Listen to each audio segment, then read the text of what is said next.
Hey there, gorgeous gays! Version 2 here with Professor Layton and Pandora's box. Today we are continuing on into more Folsense. We entered Folsense last time, which was all sorts of confusing. We are currently operating on 3 possibilities of what is happening in Folsense. Either it's full of vampires, which somehow the game then confirms there is at least one vampire. Everyone is secretly mice, and they just believe that they're people, and we've been turned into mice at the same time. Or this town is like in an alternate dimension where it's frozen in time. These are our working theories at the moment because we don't know what the fuck is going on. I'm expecting the answer to be some combination of all of them. Give me a second, I'm moving my thing over so it's gonna go weird sounds. The story so far.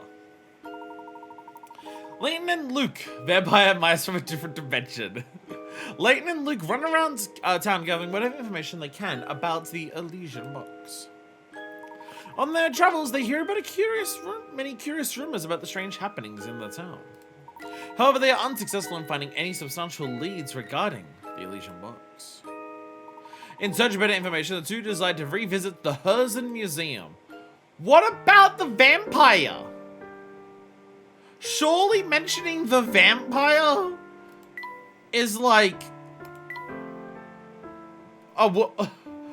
Yes, we're in this room because we need to do a camera thing here. Surely the fact that there's a vampire in the castle is like worth mentioning in that little, by the way, this is what's happened. Surely that's worth bringing up. There was a vampire. Yeah, some people have heard about Pandora's box or the Elysian box, but they don't tell us anything. Vampire schmampire. Alright, to the camera.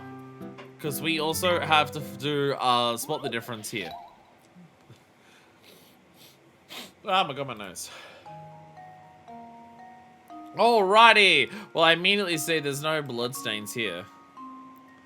I immediately see that there's a lack of bloodstains here. Because the vampire already drank up all the blood off the floor here. Apprentice strikes again. You found the first difference in the photo. And now we're gonna look for more differences in between the photos. Well, the sun's not falling down on this one because the vampire put it away because it's a sun. There's a guy in the room, but not in the picture. I'm sure that's nothing. What? Well, I suppose you can't win them all. That's that.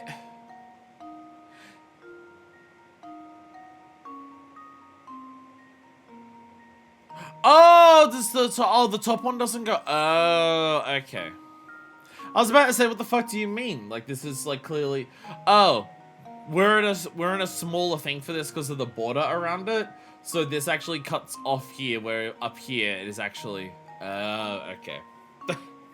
Never mind. Never mind. This game tricks me with different framing. Never mind. Never mind. Never mind it. Oh, my nose is fucked up. Stupid allergies. I hate hay fever.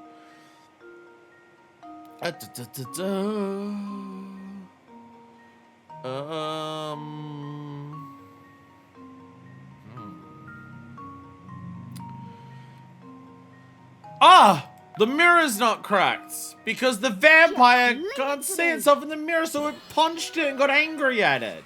Layton's apprentice. Every difference here can be explained by vampire. Every difference here can be explained because of vampires. Every single one of them. Every single one of them.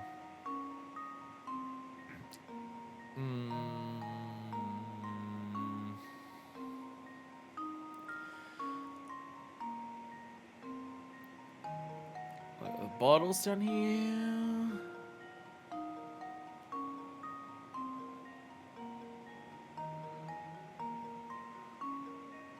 I swear to God, if one of them's like, oh, there's a different number of cloves of garlic on this. Which could so easily be like a difference. That looks the same.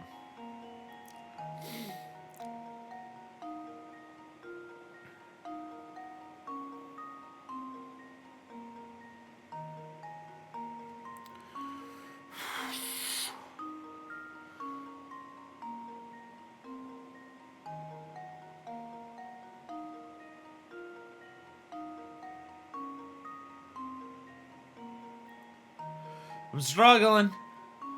I'm struggling.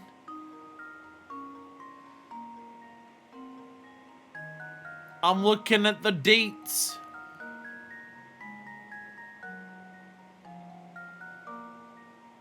It's fun to play along. It's probably harder on your ends because, like, mine are just, like, directly above and below each other at the same size, where for you, they're, like, side by side.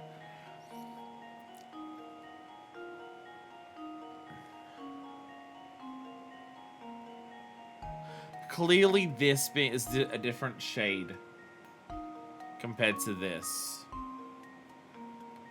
It's a different shade. Clearly, that's it. I'm gonna choose that just in case. There's no pick or answer to this. It's okay, good. I'm glad that wasn't it. Looks like I botched that one.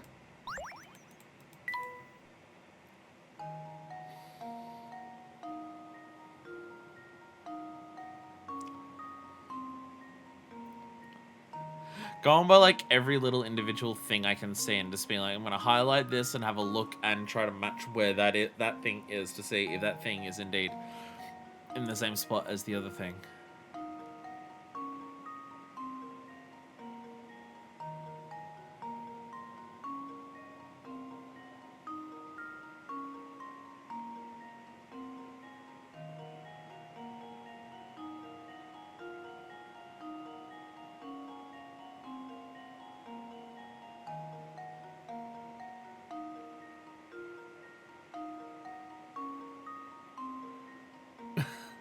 Just line up like literally every little thing to just be like, are you a thing?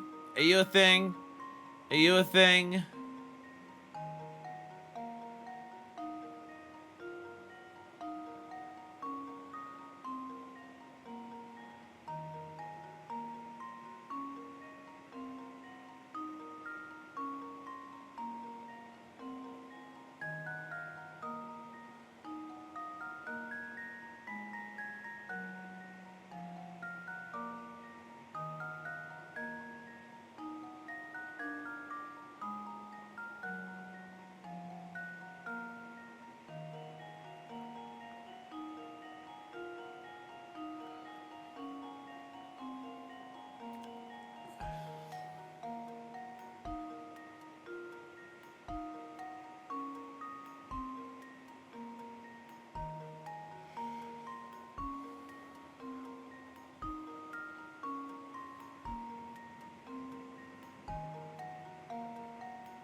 Okay, I'll be honest, I've looked at everything that I can see in this and lines it up, and I can't see any others.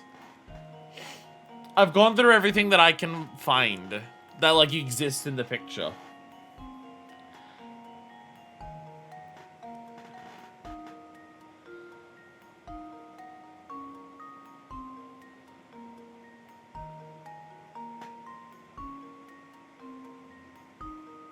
Oh, it is one of these onion things!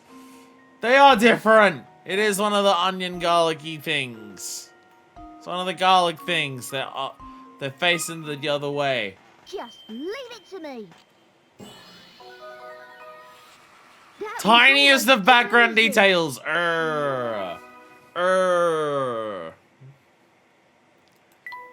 There we go, I did it! I solved the first puzzle. Alright, so okay, here, like by this tiny little square here, okay.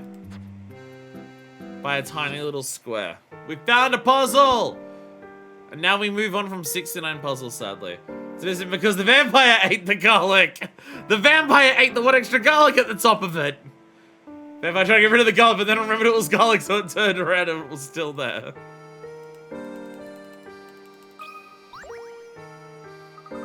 I've struck gold! I found a hidden puzzle! The fake coins. There are 10 coins. It's a weight thing. I hate these things. My brain's always bad at this. There are 10 coins in each of the 5 bags below. One of these bags is filled with fake coins that are lighter than the real ones. A real coin weighs 10 grams, but a fake coin is 1 gram lighter. If you're using a scale that can reach up to 200 grams, what is the fewest number of times you could use the scale to find out the one bag filled with fake coins? No, it's this thing again. Layton, please explain the difference between gold and garlic to Luke.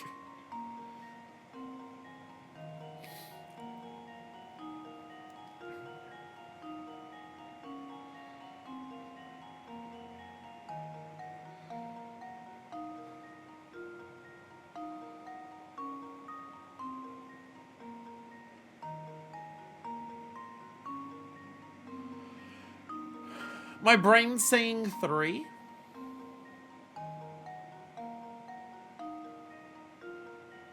My brain is saying 3. US version, they say units instead of grams.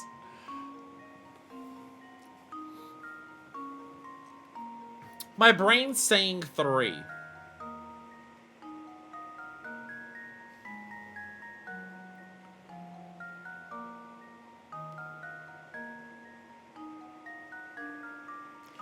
I mean, you could work it out in 2.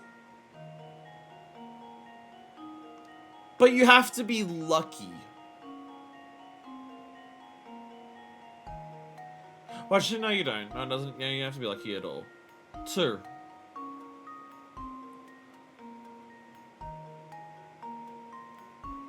Two.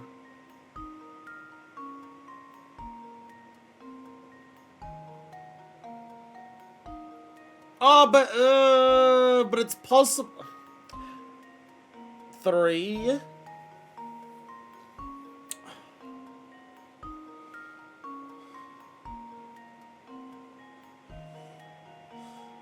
So here's my thought process. If you put 2 bags on, put 2 bags on at once. If it's 200, then you know that they're both real. If it's 190, then you know that one of those is fake. At that point, once you know one of them's fake, all you have to do is take one off, it doesn't matter which one, and then put one of the remaining bags on there. And if it's still 190, the one that was still on there is the fake one. If it's now 200, the one that you took off is that. And then the other way it would work is if you get 2 bags, put them both on, it's 200. Get another 2 bags, put them on, and it's still 200. Then the 5th bag is the fake one. But my brain can't, I'm trying to resolve, if you put on 2 bags and it's 200, get 2 different bags and put it on, and it's 190 then, how do you work out between those 2 bags which it is? Because then you do the same thing and just be like, test it with another different bag.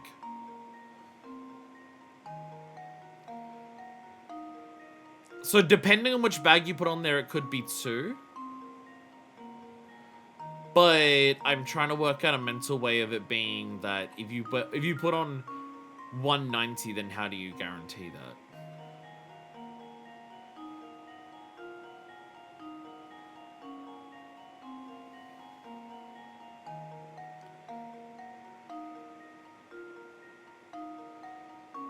Is there a way to guarantee it in 2?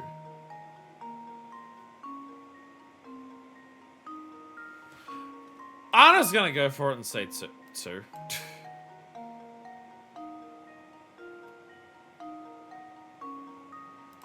I'm just gonna go for it and say 2. To test my theory. Okay. Well, I suppose. Then I'm that's just gonna one say possibility 3. Eliminated. Then I'm gonna say 3. Then I will say 3.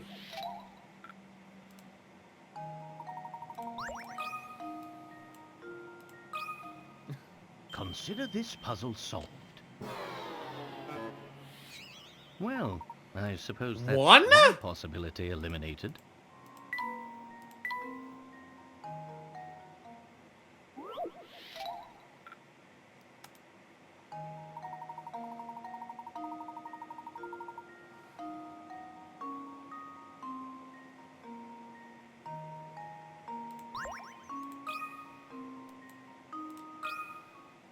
Consider this puzzle solved. How? Fucking how? Wonderful. How do you guarantee it in one?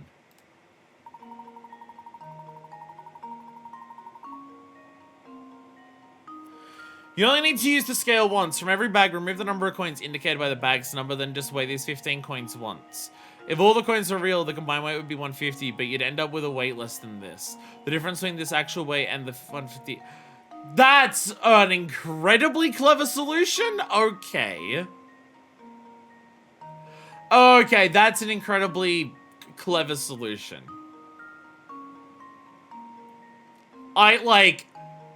There's no fucking way I ever would have gotten that. But I can't be mad, that's really smart. I can't be mad, that's a really smart solution. Okay. Take out the same number of coins from each bag as their number, so then you know when you weigh it, by how many grams it's short is by which bag it is. Okay. That's really fucking clever. That's really fucking smart. Okay. Yeah, I can't be... I never would have gotten that. I never would have gotten that, but that is real smart. That's... Well done. Well done. Well done.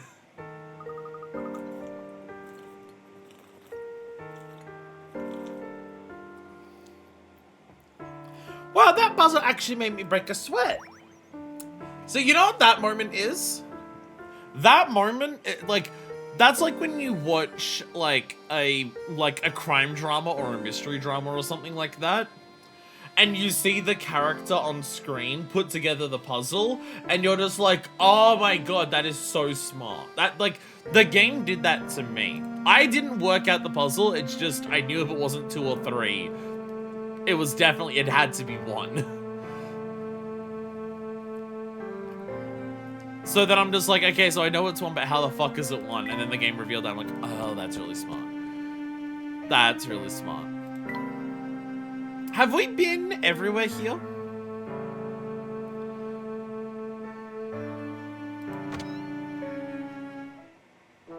Ah, yes, I remember you. And then up here. We have been to all these places, right?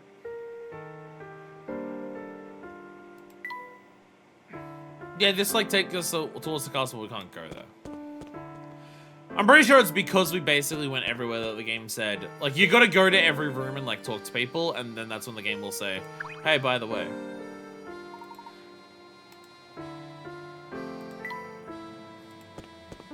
There we go, try to work out how to get to the damn thing.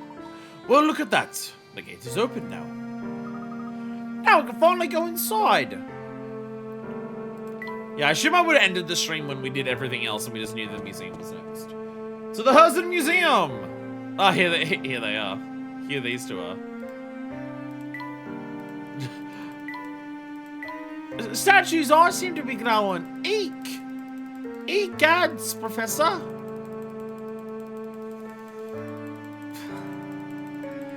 These are always my favorite parts of the Professor Layton streams. When I start doing this shit everywhere, these are always my favorite parts of the streams.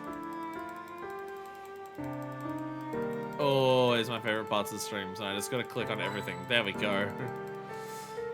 Look, that's a lantern. Alright, what's going on over here? Look, do you hear that? Sounds like I could Dr. Mr. Beluga around again. Nothing! You don't even have so much a lead on it! I thought I told you to find it and find it fast! Uncle, you gotta cut me some slack. Some piece of cake sticking around with the fuzz on my tail. What's that professor dude from London's been playing detective? Give it a little profile takes it out of a guy, you know what I'm saying? Plus my feet are killing me from all this running around. How about you let me take a break? Besides, if I get caught sticking around like this... You always were early about Samuel! Stop murdering and get back to the task at hand! Until you find that box, I better hear the word break coming out of your mouth! Gosh, Mr. Beluga really let him have it. Do you think he was the one who opened this gate? I'm not sure, though it appears that while the gate is open, the museum itself is still closed. Let's put this discussion aside for a moment. Tell me, Luke, do you recognize the symbol at our feet?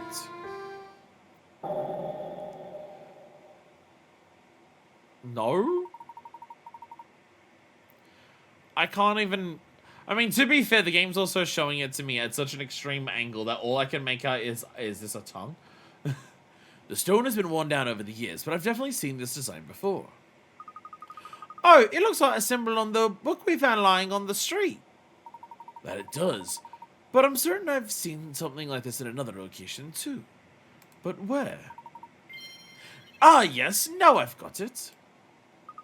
What is it, Professor? Wasn't the book the evil goat? Where have we seen an evil goat before?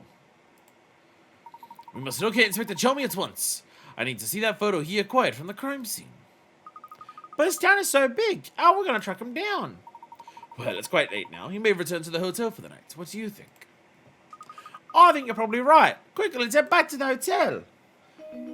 Okay, the crime scene is like the very first area of the game. So, okay, if this goat mask, if the goat face was also back there, I do not remember.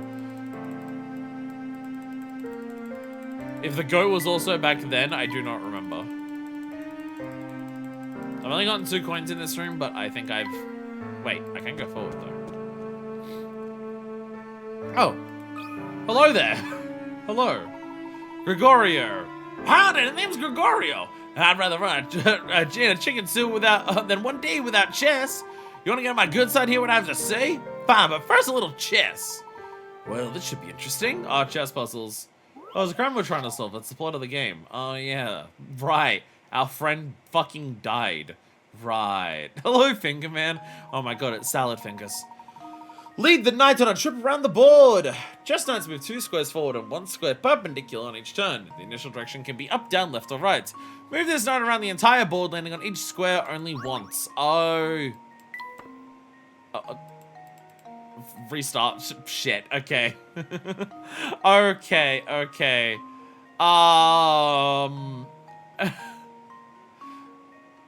Man, I haven't even gotten my blue mage to learn these skills yet. Lame. Boink. Boink. Aww. I do like the gameplay of this, though, just being this.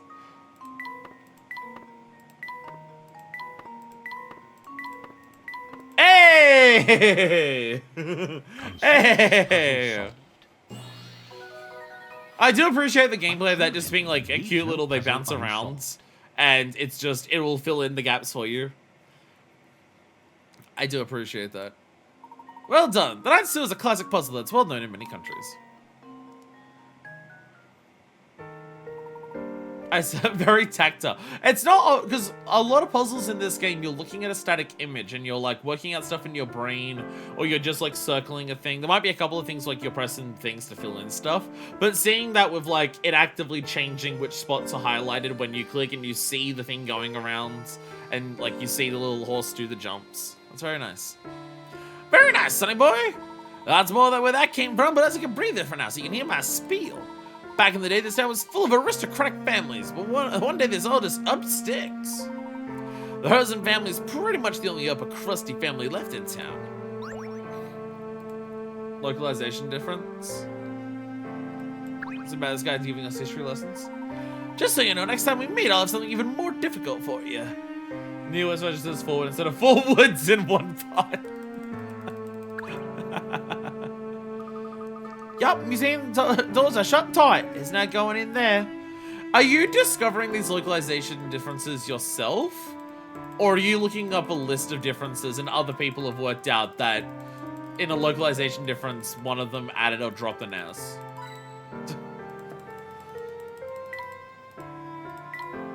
Glass awnings are always pretty classy.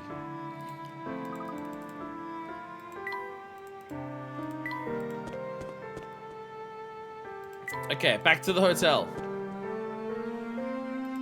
But it did also say the guy might be around town.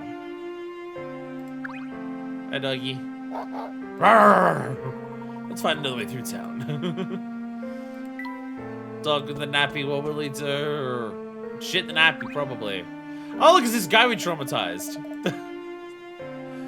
I've got the puzzle directory on the Wait and Looky open. Each puzzle lists both its US and UK differences, their own differences, including apparently a single missing S.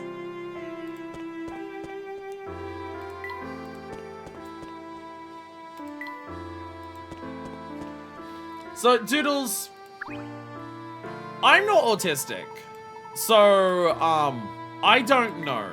When you see someone has put together all of this work, when you see someone has, like, put together all of the workings to work out all of these differences, including of a single S, do you get, like, impressed that they've managed to out-autism you?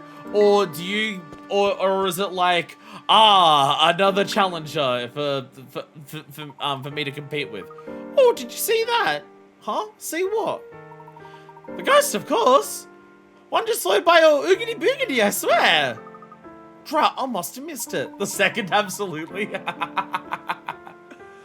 the 12th time today's run by. This must be the best spot for ghost watching. I'm in here for hours. It's all just so fascinating. I'm utterly captivated. I'm sure it's all very exciting. Would you care to take a break and have a cup of tea? That sounds great. I scratch like a banshee every time I spot a ghost and boys in my throat sore. It isn't vampires, it's ghosts. Is it? Have we just entered the Dark Universe cinematic universe? Are we gonna get mummies? Are we gonna get, like, invisible men? Are we gonna get golems? Are we gonna get everything? I also gotta know that they did all that work and then ruined it by putting the wiki on fandom.com. A true autist would never do that. But I'm gonna take a tea break. Let's make it a mysterious one. Woo! That means I'd kind of like something sweet and kind of unusual. Something sweet and kind of unusual.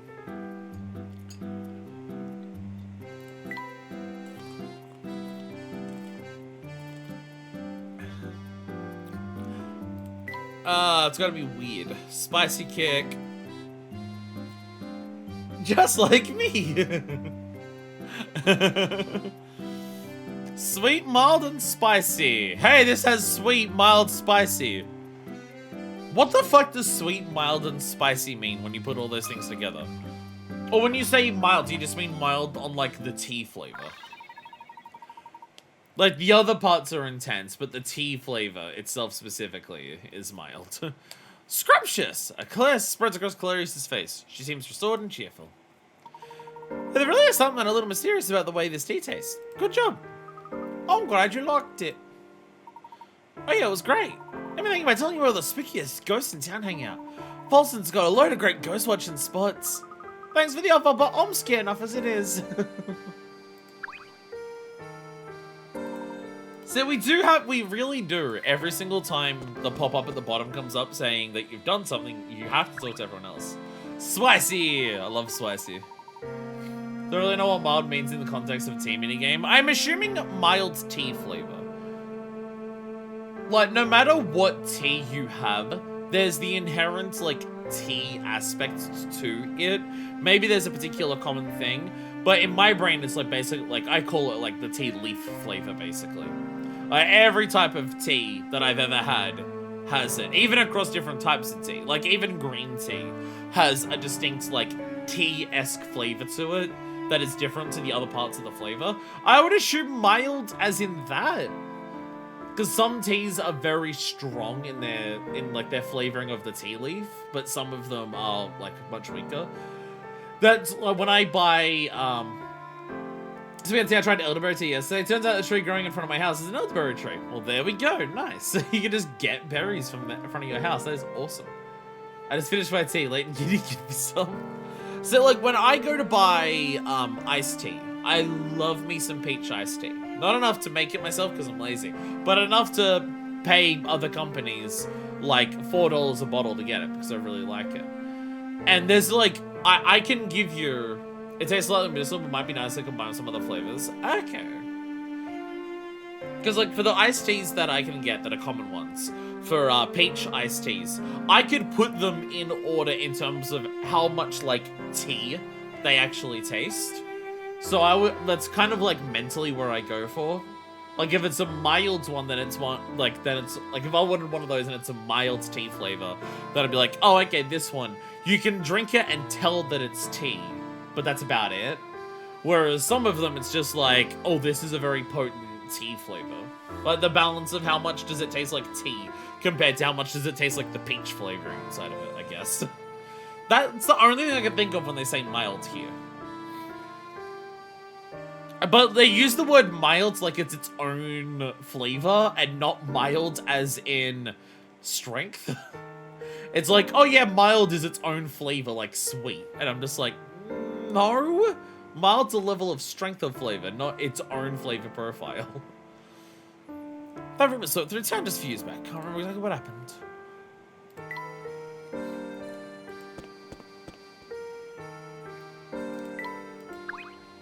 You're still gonna go, yeah. Yeah, we're still not allowed to go down there just quite yet. Just quite yet, still not there. No, nothing there. Vampires! Vampires. Oh, this is what you gotta do in a Layton game. Anything progresses and you gotta talk to everyone. As we just learned because, but go on a tea. Vampire. It's vampires over here. He's swooshing around a fancy cab and he's gunning for me.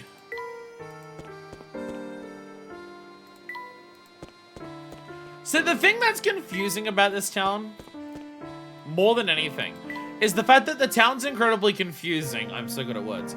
Is the fact that the town's incredibly confusing. And yet a whole bunch of people live here?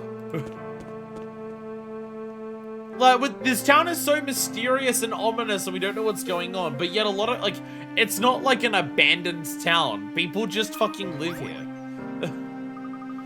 Joni.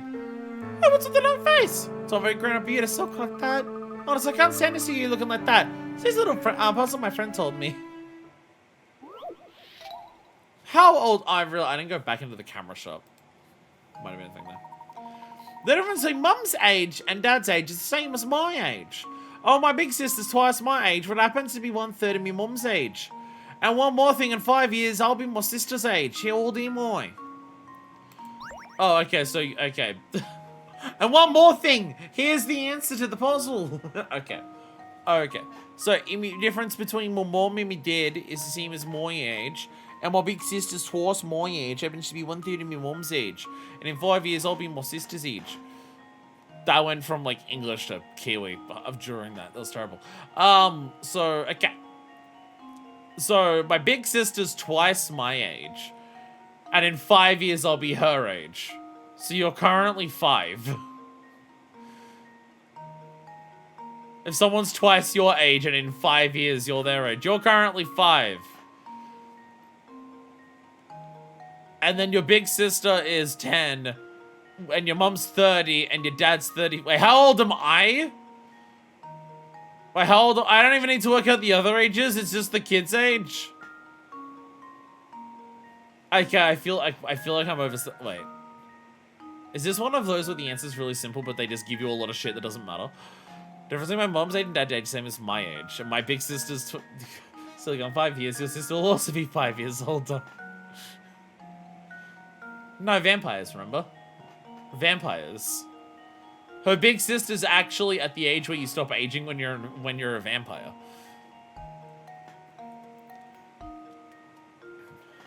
My big sister is twice my age, and in 5 years I'll be her age.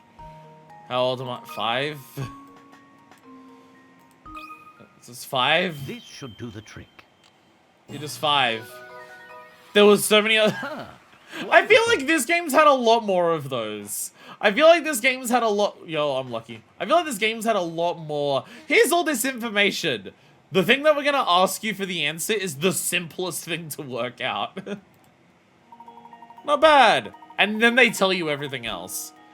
Girl's father is 35 and her mother is 30. I mean, differences in their age is the same as the girl's age, as she said. As her big sister, she's 10. That's twice the girl's age and 1/3 of her mother's. 5 years ago, will be 10, which is her sister's age now. Kids these days grow up so quickly. Mr. Layton rip, no!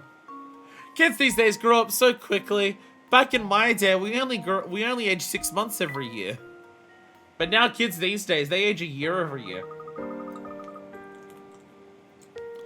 Pretty good, smarty pants. So good, but I think you deserve a reward. What kind of reward? Best kind of story. Okay, here goes. See, a long time ago, there was another family in town as rich as the Hersens. But one of the younger daughters got her heart broken by some boy and decided to leave town.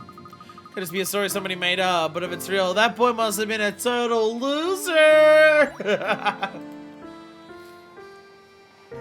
There's a difference in the US version. The ending text is from the girls, but to match the actual puzzle text. That sounds way more adorable than what we got. Can do that girl have Folsense just because some boy dumped her? What a win! Like, Joni is a class A hater and I respect her for it. Some boy broke this girl's heart and made her run away. Wow, that boy is so mean. And that girl's such a loser for running away. I respect the commitment to being a hater, Joni. You keep being you. Oh my, now this is just a mess. What's the matter, sir? I set of cards that were arranged in a very specific way. Fortunately, I seem to be all thumbs today and dropped them while dusting them. Until I can put the cards back in their proper order, there's no way I'll be able to sell them. This looks like a job for me. I'll have his cards back in order before you know it. Numbered cards. Cards labeled 1 to 6 are arranged in order shown below. Rearrange them so that they satisfy the following conditions. And I feel like this is probably going to be a thing that we notice as we go through the games. Layton games are going to be always filled with a whole bunch of variety of puzzles, right? That's like a big a big selling point of Layton is the fact that there's a lot of variety of puzzles. I'm not going to be surprised though if certain games prefer certain types of puzzles. This type of thing of organize the things based on all of these conditions have to match each other. This game loves these types of puzzles. Curious Village loved sliding puzzles. I would not be surprised if as we go through the game, there are certain puzzle types that are like more common. And that might be a deliberate thing to just be like, in this game, we're going to focus on giving you more of these types of puzzles because these are going to be the puzzles that we give the hardest versions of towards the end of the game. So we want you to have more practice with them before you get to like the hardest ones at the ends. I wouldn't be surprised if they do that because there's been a lot of puzzles like that in here. This is not a criticism, by the way. Don't take it as a criticism. This is just like an acknowledgement of a design thing that I feel like I'm seeing. Or it could just be a case of the puzzle guy, I don't have the box anymore, I put it back on the shelf properly. The puzzle guy who made the game just like has a vibe of, oh, I like these puzzles, I'm designing this. Never been apparent myself by playing, but now that you mentioned it, very well could be the case, we'll have to see. Well, I'm just thinking because there was a lot of sliding puzzles in Layton, and a lot of the final puzzles in the game were like the hardest sliding puzzles. So it felt like they gave you more sliding puzzles to make it so you're more ready for the harder ones at the ends. But again, it could be a case of maybe it's not intentionally to prepare you for the harder ones. It could just be a case of the guy who's designing puzzles just has a thing for a certain type of puzzle while like working on the puzzles for the game. He just has he's just particularly fond of these types of puzzles, so there's more of them. It could very easily just also be that. Looking at the book, it seems like it's one guy who makes most of the puzzles for Layton, which for one person to be able to make this many different types of puzzles is impressive in of itself. The sum of the number on the top row must be 1 less than the sum of the number of the bottom row. The 2 cards in the right column must add up to 5. The 5 card must be to the immediate left of the 4 card. The 1 card must be placed in the left column. Okay, we've got a lot of details to work with here. So 1 has to be somewhere over here. So let's just start with the most basic bitch version of just put all the things together and see what that is and see what doesn't work. So the 5 card must be to the immediate left of the 4 card, which would be this. So we know it can't be this. We know that the 5 card can't be here because the right column has to add up to 5. And the 1 has to be in the left. So the 4 can't be in the right column because it has to have the 1 with it. So it would be around this way. I mean, it could possibly also be this way, but we've got to work that out.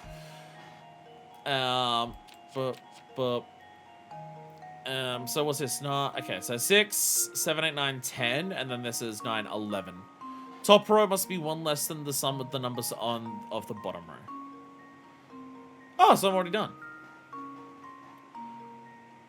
Oh, so I'm already done. There we go. Okay. Piece of cake. There we go. There we go. There's one of those puzzles where the answer becomes clear as long as you remember to follow the conditions you've been given. Yes, again, it's just like work out two of the things that have to work out two things that have the most problem being together, see where they have to be, and then everything else falls into place very quickly.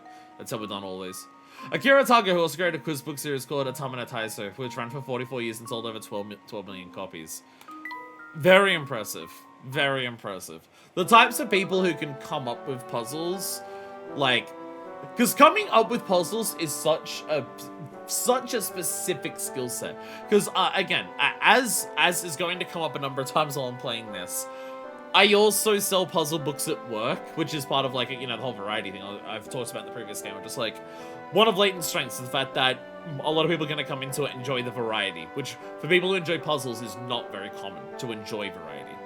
But at the puzzle books that I sell at work, it's very similar of just like, there is a person who is like the puzzle designer for this book or this entire brand. And I'm just like, to be a person who's able to create puzzles and the sheer quantity. Because if you're someone who makes puzzles for like any publication or game or anything like this, the sheer quantity of puzzles that you make is so fucking many. And the sheer ability to be able to make that many and still make them so even the people who are buying them consistently are not like getting bored of seeing the same like things over and over again is a genuine testament of like how talented they are at being able to do it. It's a type of skill set that I can't even fathom how to even approach it, let alone like to the sheer quantity that they do. I don't understand. It is wildly impressive to me. Ta-da! There we go. Oh, splendid work, young man. You've got quite a way of puzzles for a boy your age. Oh, thank you. Yo, got a hamster toy, got a Jack in the Box. Yo, I'm so excited for when one of the puzzle books series that I get at work starts relying on and just being like, we're gonna fire our puzzle master and we're just gonna get ChatGPT to make the puzzles, and then customers who buy that book start getting really annoyed because the puzzles no longer actually make sense. I'm so excited for that inevitability. It's going to be, as the kids say, fucking poggers cunt. Jack in the Box! When the hamster draws near, this item bursts open, surprising the hamster and causing him to run back the way he came until he bumps into something. Oh. That's probably already happened. Okay, so this is the opposite of the light bulb. Interesting.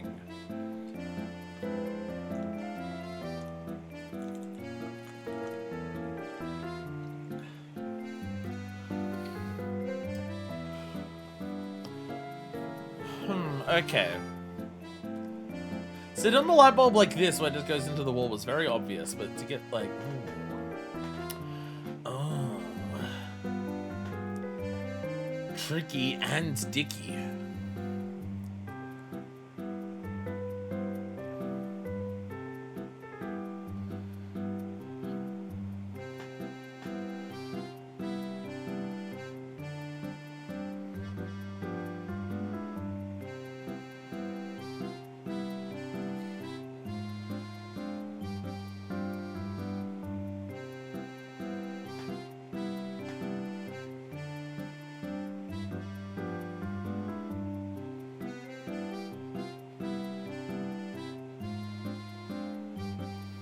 My brain be struggling with how to approach this.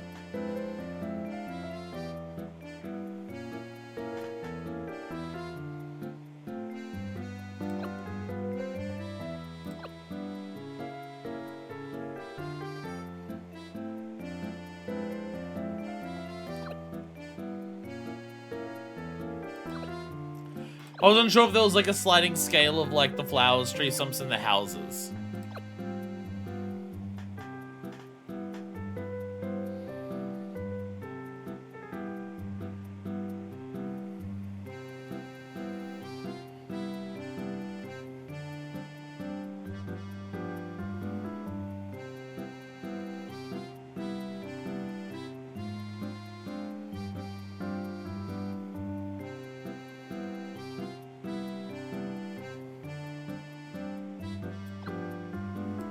Could put that there.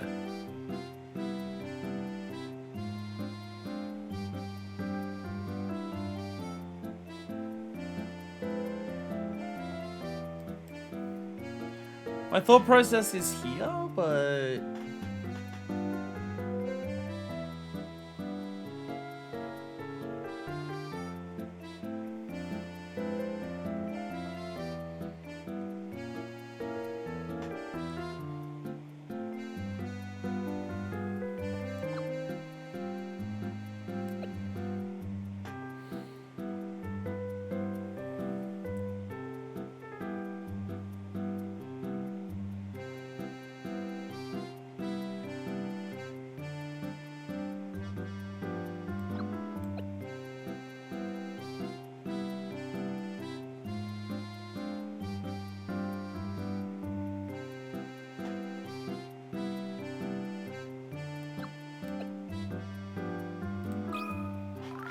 Got any snacks around here?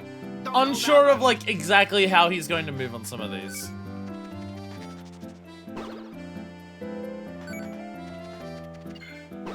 Ah! He's so quick now. He's running on all four. He's actually running on all fours and being super speedy about it. You're running on all fours and being a very quick little boy.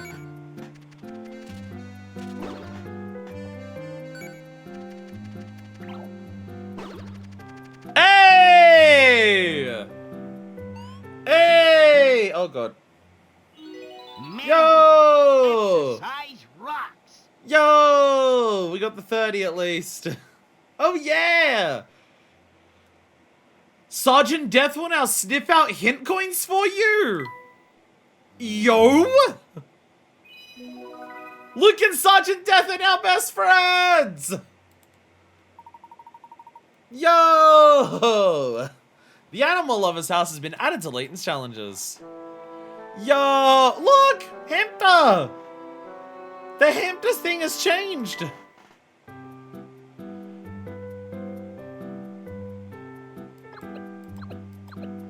There's still way more items to get.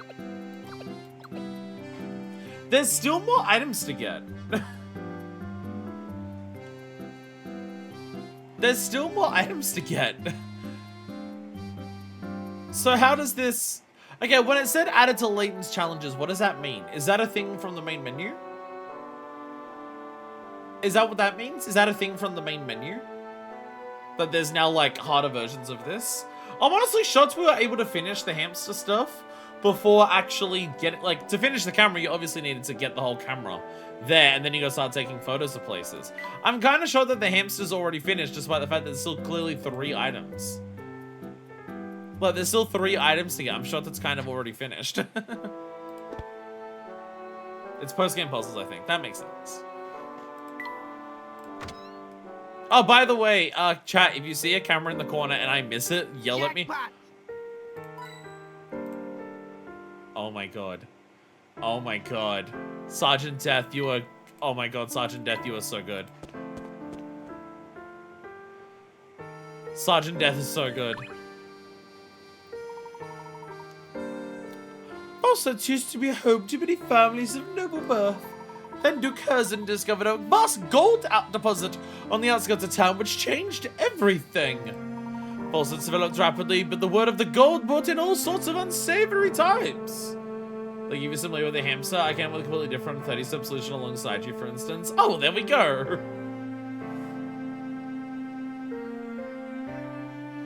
Okay. So they also found some golds, brought in all sorts of unsavory types. It's such an awful shame. This used to be such an enchanting town. Intriguing. Intriguing. You're in Folsense now, kids, so go on and dream big, because anything's possible here. And welcome newcomers with a little riddle. Celebrates a plaza like the one you and I are standing in right now. Plaza puzzle. Plaza puzzle. So there's this big old statue in the middle of this plaza. When you take away the area occupied by the statue, the plaza looks sort of like a donut in donut-like in shape. What we have to do is divide this donut-like plaza into two identically shaped parts using only one line. Before you get any big ideas, though, line shown below and cut it because they're actually two lines. Draw your answer on the touchscreen. Wait. Okay. Take away the area occupied by the statue. The plaza looks sort of a donut-like in its shape. What you have to do is divide this donut-like plaza into two identically shaped parts using only one line. Before you get any big ideas, the dotted line shown below and cut it because they're actually two lines.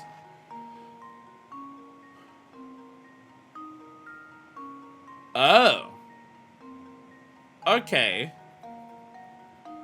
How...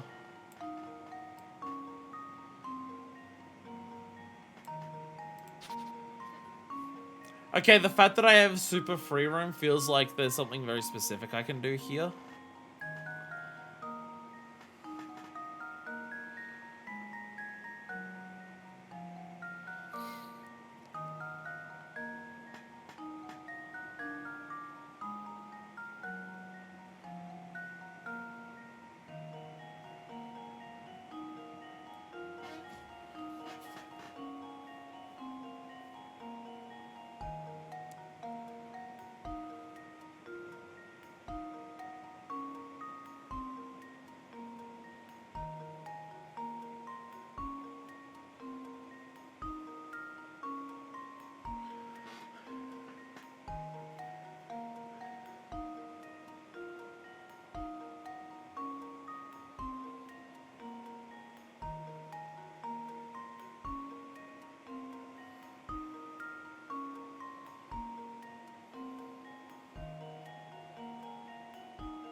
My brain hurts! My brain hurts! I don't even know how to start approaching this.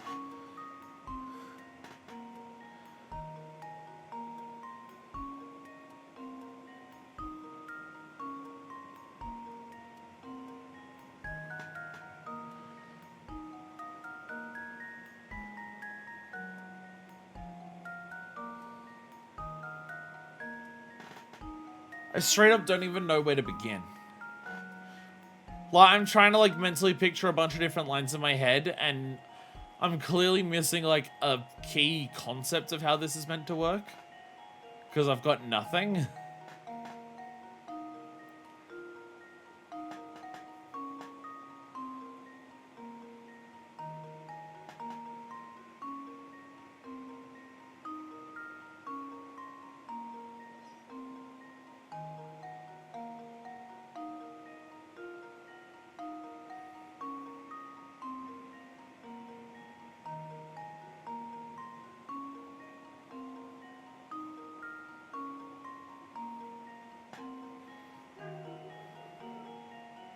I need a hint coin. I need hints for this one.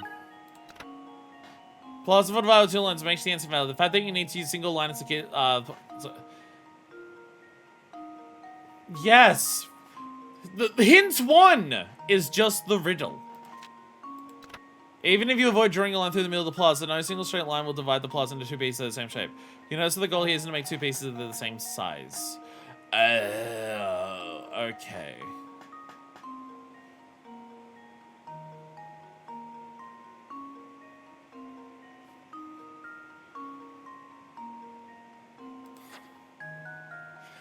Oh, not the same, okay. Okay.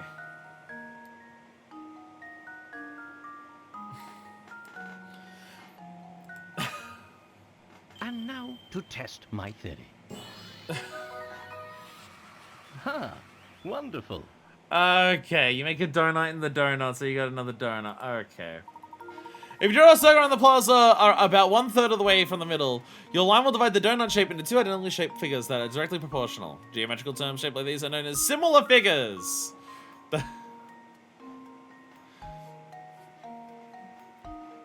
I mean, I was eyeballing roughly where it would be. Okay, I'm glad that I got it close enough to the roughly 1/3. I'm glad that I got roughly the. I was just trying to eyeball it so it would be roughly even. Lots of folks come to Folsense dreaming of wealth and glory, but you two seem different. Think of someone who's seen it all. Stay away from the forest at the northwest of town. So, question: what history does this town not fucking have? Folsense, a good day. Wait. Anyways, place where your dreams come true. So good they what, my guy? They love making the music super ominous here. They love making the music when you go back to the train so fucking ominous. So, we've got a town that doesn't seem to... fun about, I noticed this time that the stones, the Mega Plaza, range such they are very friendly traced, trace out the solution.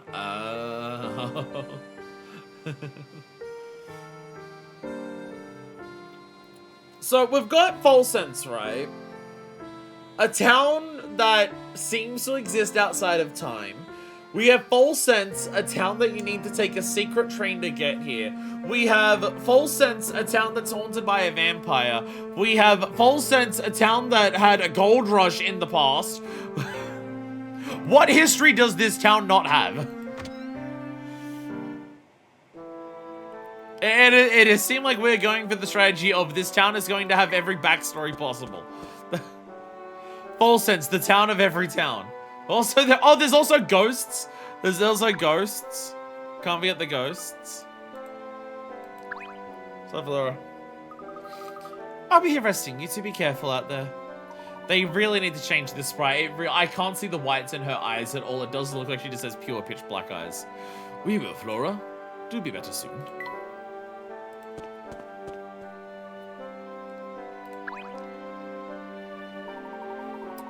Inspector, there's something I need to ask you. Can you spare just a moment? Oh, Layton, I see you've been busy. I don't think you managed to solve 50 puzzles so soon. Oh, yeah. Oh, thank you. Thank you, Sergeant Death. Can't see the whites of our eyes. Guess we can't shoot again. I like the idea that the inspector's just like, you're not good enough to help solve the crime if you haven't solved 50 puzzles. Hey, you've been very busy sniffing around town for clues. Tell me, has your search yielded any genuinely useful facts yet? Another missing dog, perhaps? Perhaps. Would you mind showing me the photo that you recovered from the doctor's flat? Oh, I don't understand there's a clue to be found in that photo. Well, I see you've solved 50 puzzles already, so I can tell you're serious about the investigation. My top priority is solving this case. If you think you can help, I might as well show you the thing. What the devil? Is something the matter, sir? There's a hole in my blasted pocket. Oh no! Sir, did you drop your pocket? He dropped his pocket! I've been scattering the pieces about without even noticing. This is a low point in my career. Seems that all that remains of this photo is one scrap. There's another collectible. Don't look like we'll ever see that photo again. Perhaps not. Pieces were all still in my pockets when we entered Folsense. That's I am sure. Inspector, do you recall the path you took around town over the past couple of hours? Bits of it, yes. Let's see. Chelmie's route. Use all the inspector remembers to find the path you took through town. I took a few turns, but only one at a junction that had a cafe on it. I also passed in front of one hat shop. Oh, one flower shop too. I don't walk any farther than necessary. Now you've heard his recollection. Can you trace throughout the inspector took through town? Took a few turns, but only one at a junction that had a cafe in it. For some reason, the police around here don't give you any sensitive information, but I give them a completed Sudoku book. Only one town at a cafe. Okay. You passed in front of one hat shop and one flower shop, and you went no further than necessary. Okay.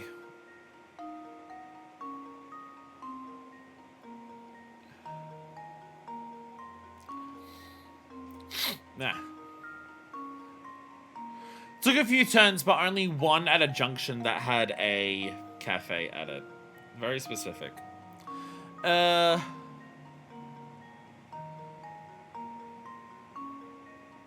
Duh?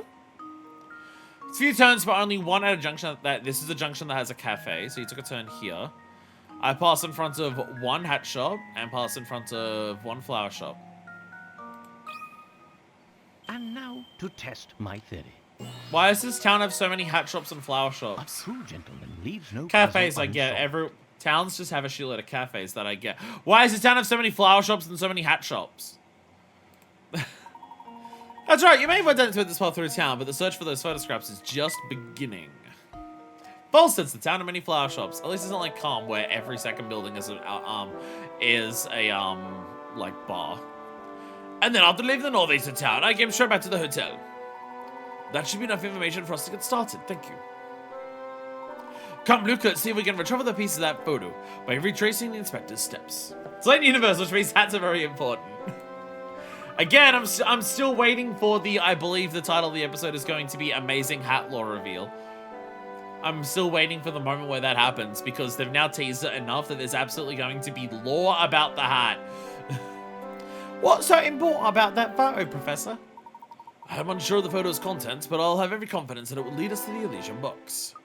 Say no more, I'm sold! After all, your intuition never fails. Let's hurry to the northeast of town. I think we can get there through that little path where that bulldog was sitting. Yes, let's. Here, I'll lead the way. Damn it! Who did I miss talking to? God damn it, I missed Tricky Digits. The professor and Luke decide to investigate the northeast corner of town. Again, every time this pops up, you have to re-talk to literally every fucking character, and I missed one, so I missed Tricky Digits. I would like to save my progress. Oh, is that in the chapter? Damn. Well, there we go.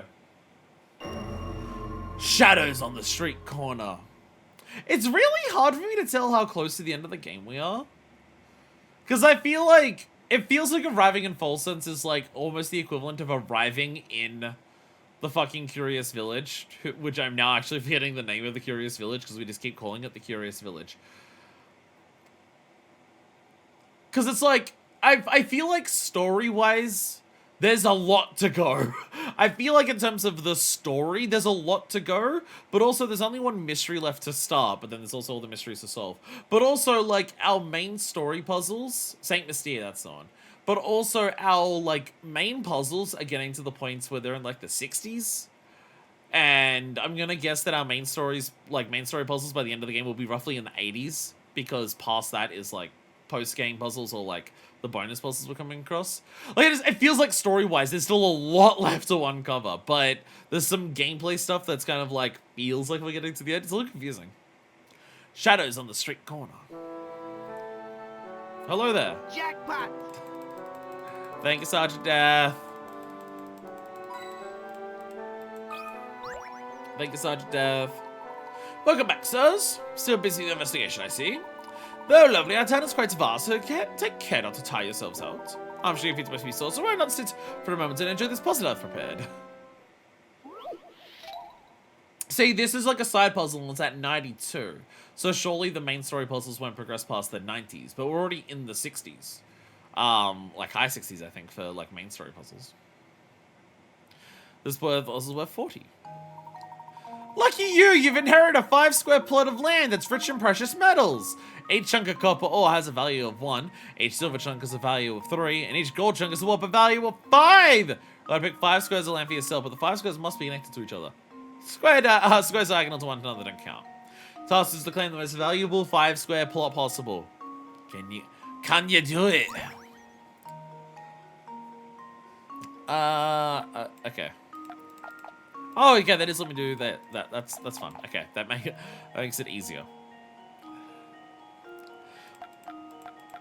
Okay, so this is 5, 6, 7, 8. This is worth 10. Oh, that ain't quite rich. This is worth what? 6, 7, 8. That's worth 9. This is worth 9 here.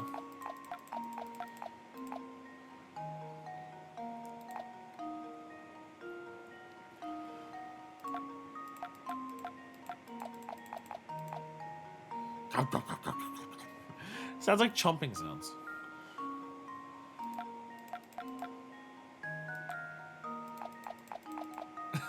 The undo sound I love.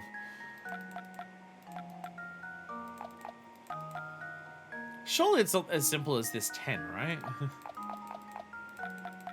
I feel like this 10 being, like, is too simple of an answer.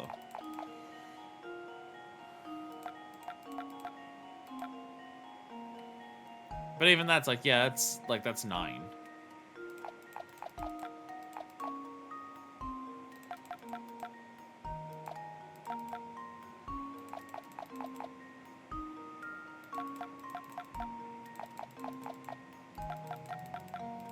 I'm just gonna go for it. This should do the trick.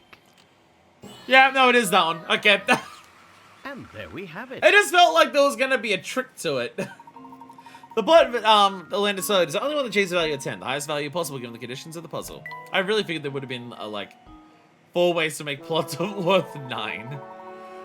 Well done, sir. Should you begin to feel weary from running about town, do stop in to rest. Periodic breaks can be quite refreshing for the mind and spirit as well as the body.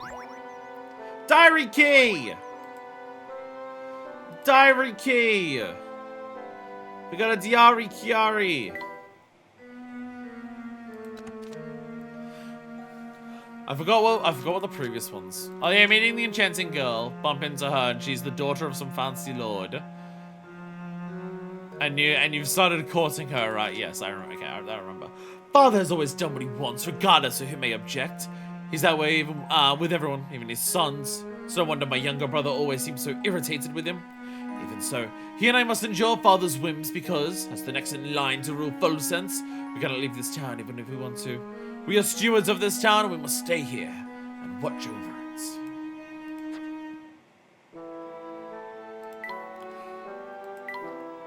Flare by the fountain! Mr. Beluga and Sam were getting into an angerment and they opened up the gate. And then it's important for Mr. Beluga to find the box. Goat-shaped symbols apparently on the courtyard. I could not tell, but they were on a really tight angle for that. So of course asked the inspector, who then lost the photograph. I'm going to look at the torn up photograph in the inspector's flat, but he lost it all everywhere. Bother. Bother. Keep this under your hats, but you know that hole in the inspector's pocket?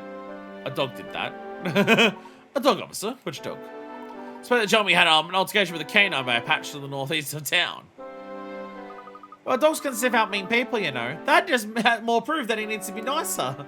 Bother, that means Layton is fucking pissed off. Layton is, like, furious. Oh, bother. May seem a bit prickly at times, but he's actually quite kind. Having said that, a story I heard about him concerns one of his less friendly episodes. He's actually quite kind. Let me tell you a time about how he was a total fucking prick. Jumpy sent his squad out to investigate an incident. Before leaving, he said, I want you to search the entire area shown on this map. Take any rate you want, but report how many times you turned in the process. You're free to turn left or right, but U-turns are strictly forbidden. The Bobbies complete their shifts and return to go report their turns. Judging by their reports, though, it seems at least one man was loafing on the job. Touch the numbers you think are suspicious to mark them with an X. Search the entire area shown on this map. Take any rate you want, but report how many times you've turned in the process.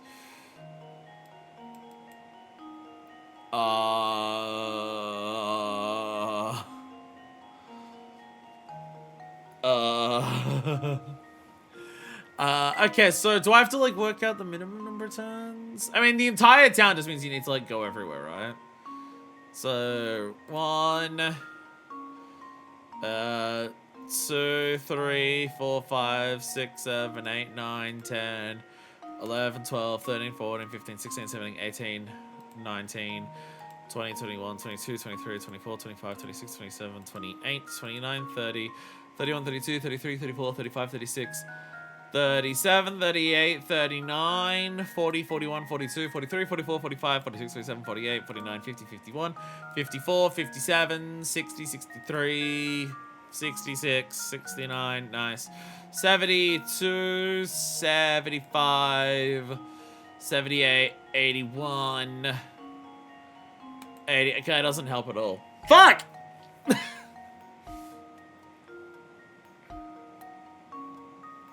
I was just assuming, like, oh, doing all... Do I have to look at how many times they'd, like, double over and, I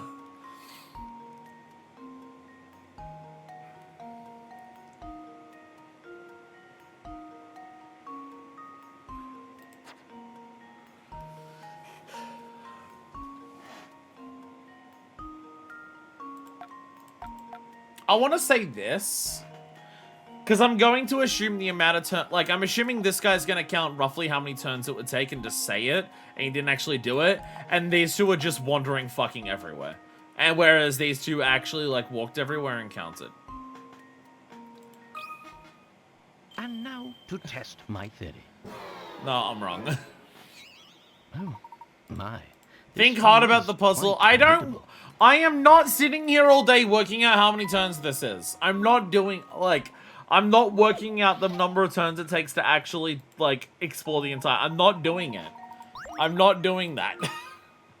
If you think I'm gonna work out that out, you're wrong, video game.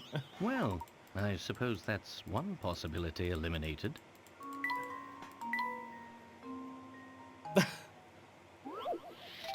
I'm not working that out. I steadfast refuse.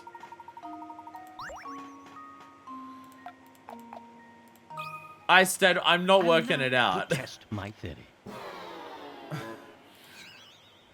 Well, I suppose you. I'm not can't doing do it. more. I'm not doing it. It's gonna take too long and doesn't sound interesting.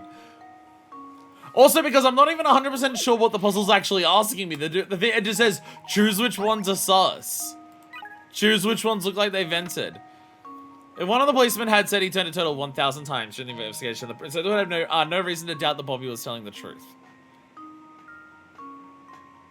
If one of the policemen said he turned a total of 1,000 times, the investigator would have no reason to doubt that Bobby was telling the truth.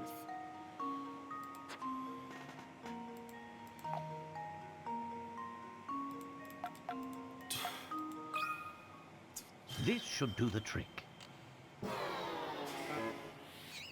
Well, I suppose that's one possibility eliminated. I don't think I like this puzzle. I don't think I like this puzzle. And now to test my theory. What do you want from me? This one is quite formidable. I don't like this puzzle. It's too fucking vague in what it's actually asking me. This dude's a prick. Like, what do you want from me here? With you don't forbid, there's certain logic you should be able to find in all this confusion. I know. Leaving the station and turning an odd number of times, regardless of the other number, will land you on a vertical streak. Conversely, turning an even number of times after leaving the station, you'll end up on a road that runs horizontal across the screen.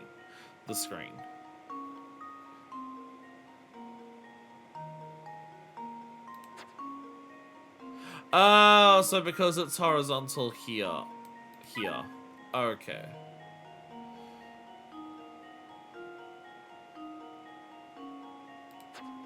So any odd numbers.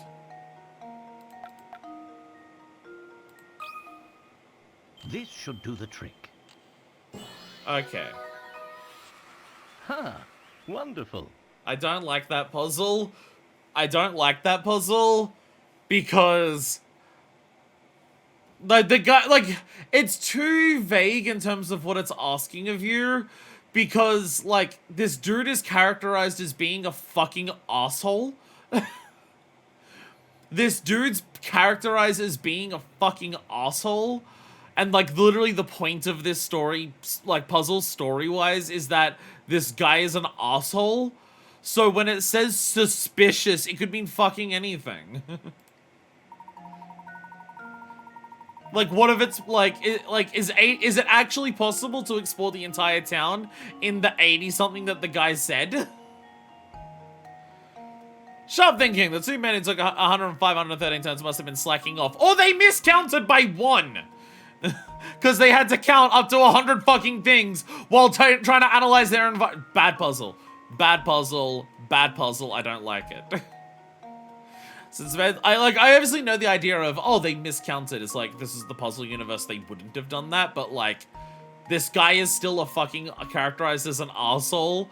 Like, there's so many possible ways of interpreting that the solution being, oh, well, actually, based on puzzle logic, it has to be an odd or even number is just, like, way too fucking vague for what they ask. Because, like, I feel like me going, oh, these people just said a really high number. But they said a number that was so high that they obviously, the only way they could have done that is by doubling around places unnecessarily. Which means that they weren't trying to go everywhere. They were just walking wherever the fuck they felt like it. Like, that's when all of the thing is what is suspicious based on this fucking prick. Someone saying a number that is too high can be suspicious to just be like, you're just guessing a high number because you didn't walk everywhere and you didn't count it all. Like, you can't do vagueness and put it with, like, a character's personality at the same time and then, like, ground the solution in, like, explicit logic. Again, it's nowhere near as bad. It'll never be as bad as the fucking fountain. But again, that's part of the issue with the fountain, is that they try to apply, like, these thoughts and ideas of what these people are going to be doing in a way that's just completely unreasonable and doesn't make sense. Nothing will ever be as bad as the fountain. Anybody digital probably would have had to send even number of times to get out to the station, which is at the end of a horizontal road. Well done, sir. Now I must be off. Spencer and I need to sweep the area for more clues. Do watch yourself out in the streets. There's no telling what's out there. Likewise, officer. But again, they said a number that was too high, which is suspicious, because they made up a number that was really high to make it sound like they were doing work. Is a valid interpretation of what that puzzle is based on what it's asking. Spencer may seem like a grump, but I've never seen a man so head over heels for his wife. Don't characterize Chelmy as a wife guy. Don't do that. I don't want to think about that. No longer able to tolerate father's selfish ways, my younger brother has left Folsense for good. Strange enough, father doesn't seem affected by it at all. If anything, he seems more focused on excavating even more gold from the mine. Is that miserable ore worth so much to him? I begin to think that I will never understand that man.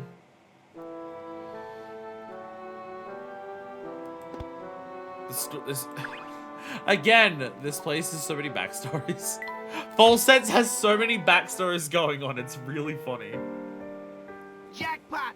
Oh, thank you! Thank you, Sergeant Death. Duke Herzen discovered a thing. So it's the son of Duke Herzen. Well, one of the sons of Duke Herzen ran away, and the other one is the one who's running up shit here. Look, they gave us a new prompt at the bottom of the screen. It means we need to talk to everyone in town again. I missed a puzzle last time, and I still tried to do that, so, like... It's probably because I didn't go back to the camera shop. I bet the camera shop was where the puzzle that I missed is. See? See, we gotta go to everyone. An event by hunting could be such a chill experience. Up, Angelo. As much as I love antiques, I adore puzzles even more. Got a vintage puzzle I'd love to share with you if you'd like to listen. We'd be honored to hear it. Wonderful! This puzzle involves a certain rare vase in my collection. It's on display just over there. Oh, it says Emma! Oh, it says Emma. I get it. I get it now. This vase holds 101 stones, each identical in size and feel. There are 50 black stones and 51 white stones. Now put on this blindfold, reach and pull out as many stones as you like. When you're finished, if you remove an equal number of black and white stones, you receive a number of gold coins equal to the number of stones you pulled out. How many stones should you remove to give yourself the best chance of getting the most money possible?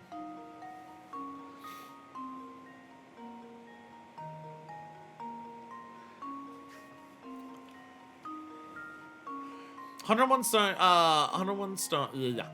Well, it sells 101 stones each inside, okay. So yes, 50 black stones, 51 white stones. Pull out rich in as many as you like. When you finish, you remove an equal number of black and white stones. You receive a number of gold coins equal to the number of stones you pulled out. How many stones should you remove to give yourself the best chance of getting the most money possible? 100? 100, right? Because then you got a 50-50 chance. If you pull out 100, the stone that's going to be left in there is going to be either one black stone or one white stone. If it's a white stone, you get 100 gold. I don't see any other way of being able to do this where you increase your odds to be better than 50-50.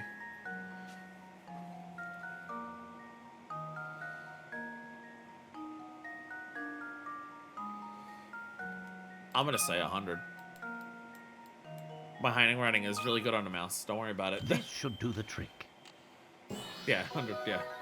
Because then it's 50-50. There's no other combination. Like, the only other thing you could do to have, like, a 50-50 chance is pull out 2 stones.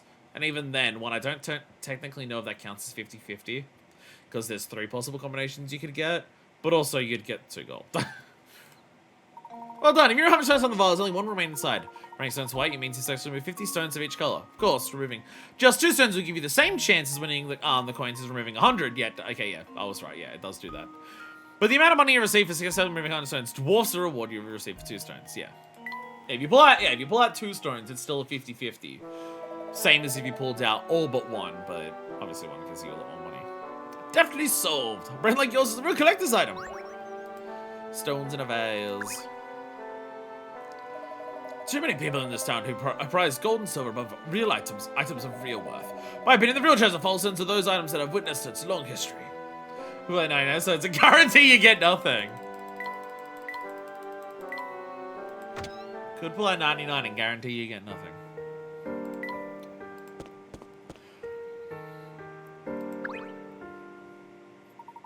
You sure run around a bunch, huh? I get all sweaty. So I do have to talk to everyone. Oh, you want tea? So there's also why I have to talk to everyone, because she wants tea. Are you quite alright, madame? Look a bit fatigued. Oh, I was in a world of my own there, love. Sorry, pet. I'm just a bit tired and thirsty. It's right dead in there and all. I think I need a nice sit down's what I need. Your job must be very taxing. Make sure to allow some time in your schedule for recuperation. Oh, don't go worry about me, love. You'll get wrinkles. You're right, though. I need to schedule some Vera time. If you'd like, I think we could prepare you a nice cup of tea. How does that sound? Oh, you're a man after my own heart. I'm gasping for a cuppa. I need a lift after the day I've had. Could you make me something refreshing? Oh, and make sure you sweeten it right up in a sugar lump. I think we might be able to make something that fits the bill. Let's see. Refreshing and sweet, like me. Everyone likes tea that matches their personality. Refreshing and sweet. Refreshing sweetness of the Oasis berry tea.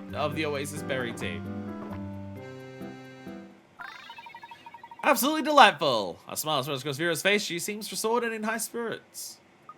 Oh, now that is divine.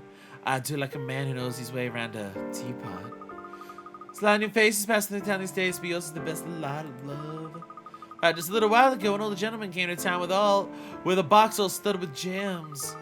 Look-wise, he didn't hold a candle to you, of course, but he hadn't had a touch of class, I'd say. You've heard about the box! Tell me about it! Now, if you do ever get tired of running around, stop any time to say hi, you hear? And now she has a puzzle. Change your mind, have you, love? I tell you when I come inside and have a look around. No, Oh, look at those red cheeks. Don't need to be shy, Papa. Yeah, try this puzzle out. It'll relax you. Ma'am, this looks like a joint. How old is she? A boy and a girl are chatting at a local cafe, looking up for his drink. The boy says, you know, I'm 20, which is twice the age you were when I was the age you are now. Isn't that interesting?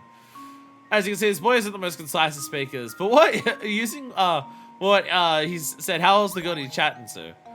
When, you know, I'm 20, which is twice the age you were when I was the age you are now. Sorry, my brain's actually struggling to, like, put together the math on. Wait. I'm currently 20, which is twice the age you were. when I was, wait, which is twice the age you... My brain is actually struggling to put together the words in, like, what does it... Is the woman older or younger? I actually can't even work out that part yet. Sorry, my brain's not functioning properly today. Twice the age you were when I was the age you are now. I'm 20, which is twice the age you were when I was the age you are now.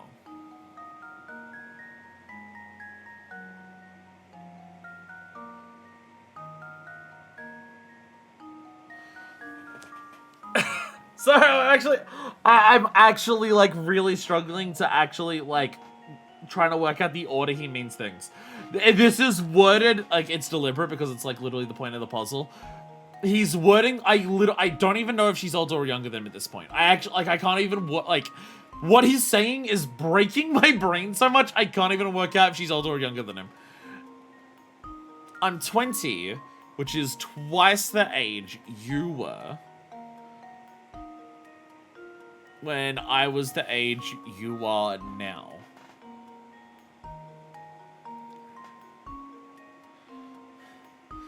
What? 20 is twice the age you were, which is 10.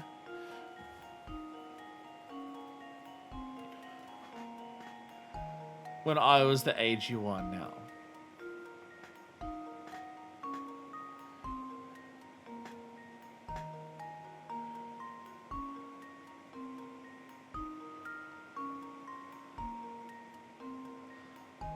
So 20 is twice of 10.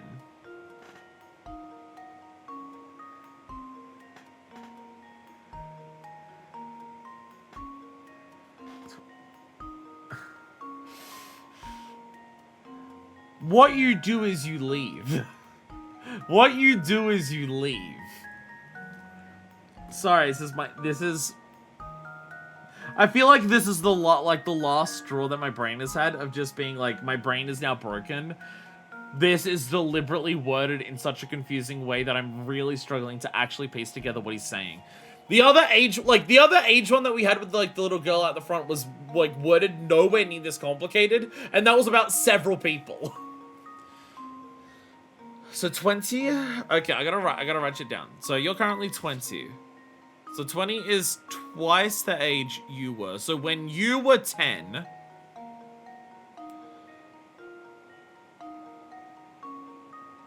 when I was the age you are now.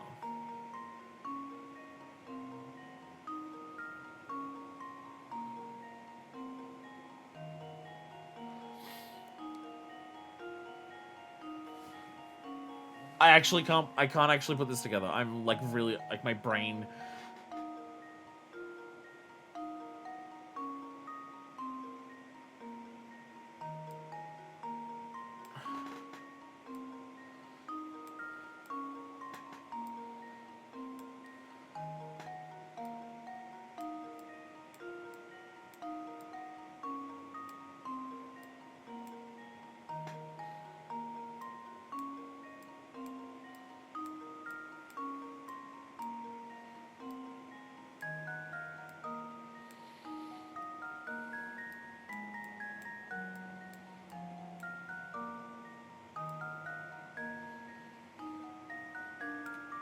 I think I've solved it. This is deliberately meant to be complicated because like the puzzle literally says that what the guy is saying is confusing. Like what the guy is saying is deliberately meant to be confusing. There's a difference. I doubt it would help you saying something different, but it is equally as confusingly written. No, I'm like, again, like my brain is also just like my brain isn't working as well today. I'm 20 currently, which is twice the age you were when I was the age you are now.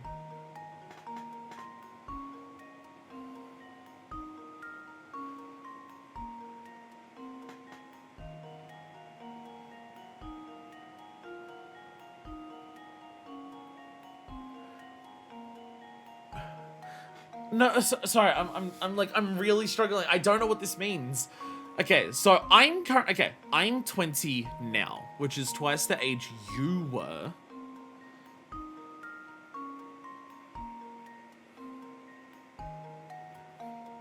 When I was the age you are now.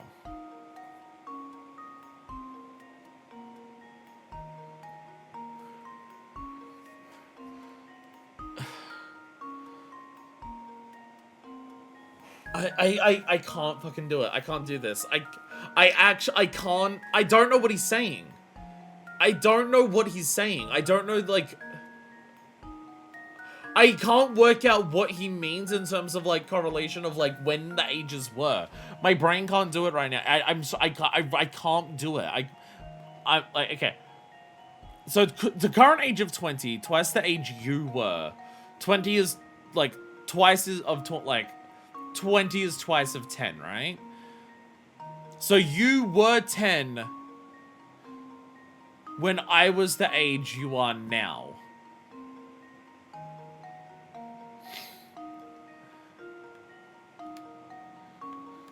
No, I can't. No, I don't know what that means. I don't know what that means. I don't know what it means. I can't... What is that sentence? What does this sentence mean? I can't, I'm really struggling here. I don't know what it means. Twice the, I'm 20, which is twice the age you were.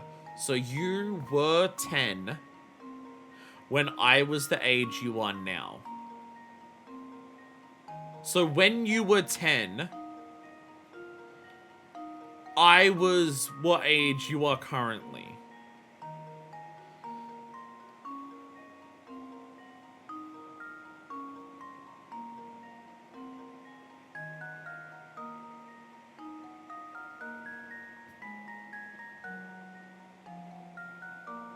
Twice the age you were 10 when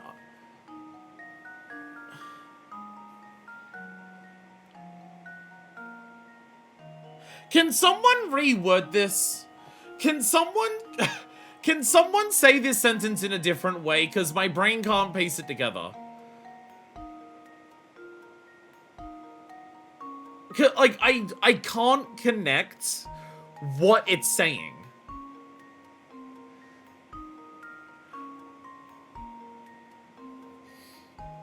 I'm 20... Do you want the US versions of the sentence? I want to focus on this one. I want to see if someone else can interpret what this says, because I can't. I don't know what it means.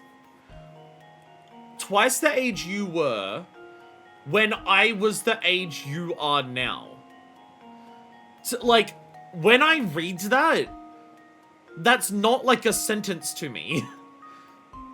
There's like, it feels like there's a part of the sentence missing.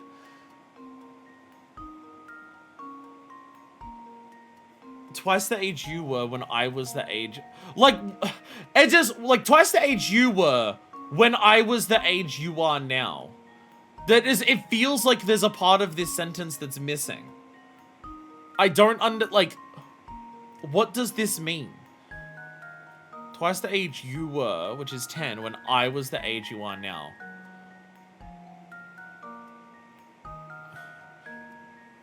So she was 10.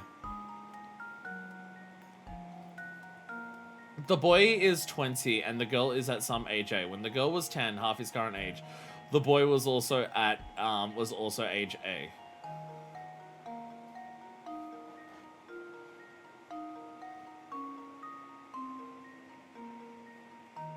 Boy is 20 and the girl is some age A. When the girl was 10, the boy was also age A.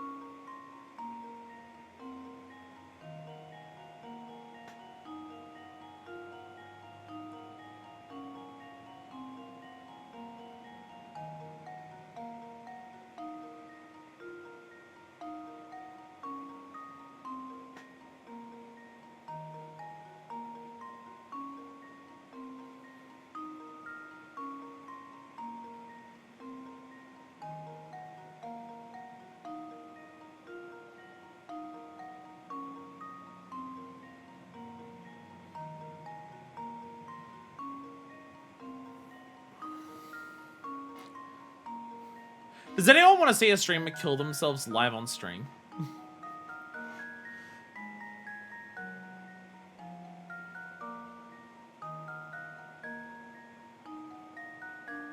I understand the question now, but I feel like this has broken my brain so much that I can't math this out. I don't understand how to.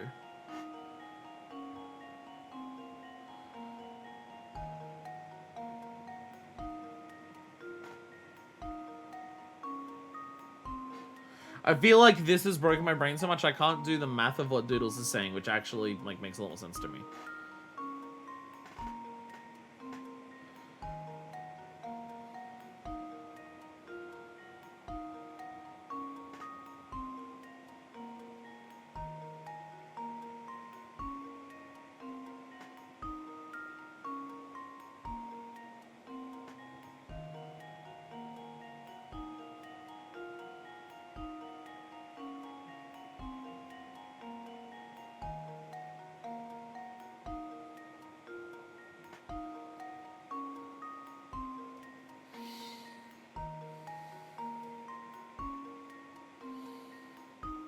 I can't do it.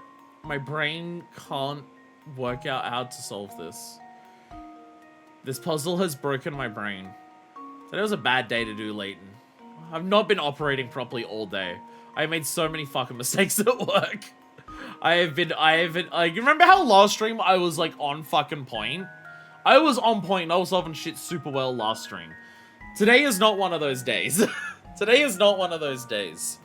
My brain is all types of fucked up, and I have days where it's better and days where it's worse. But I've said I'm going to schedule late on the same day every single week.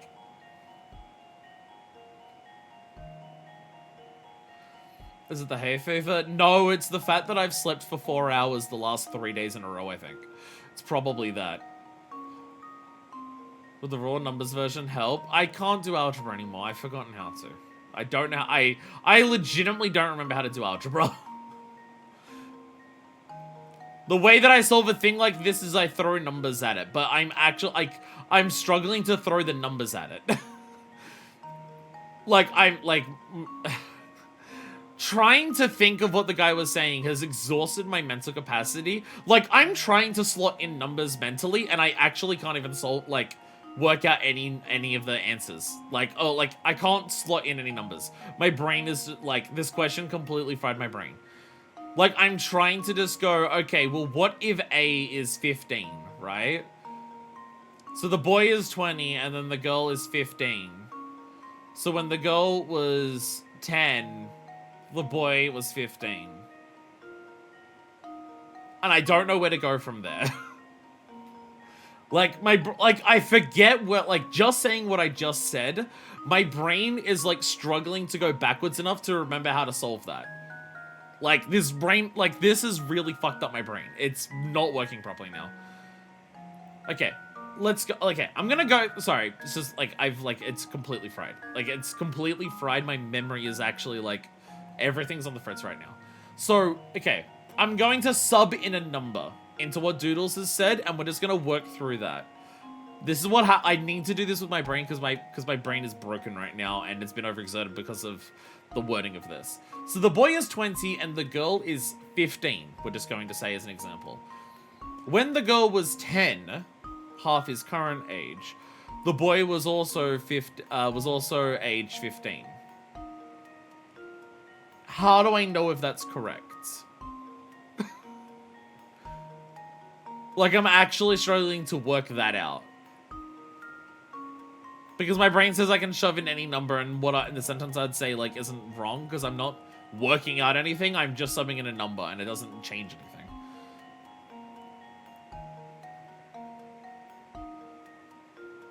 I'm actually, sorry, this is this is what living like me is like, by the way. This is what living like me is like, by the way. Sometimes the brain just gets fried, and, basic, simple things become really hard to work through. This happens on stream a number of times. It's just usually I'm not solving, literal raw puzzles.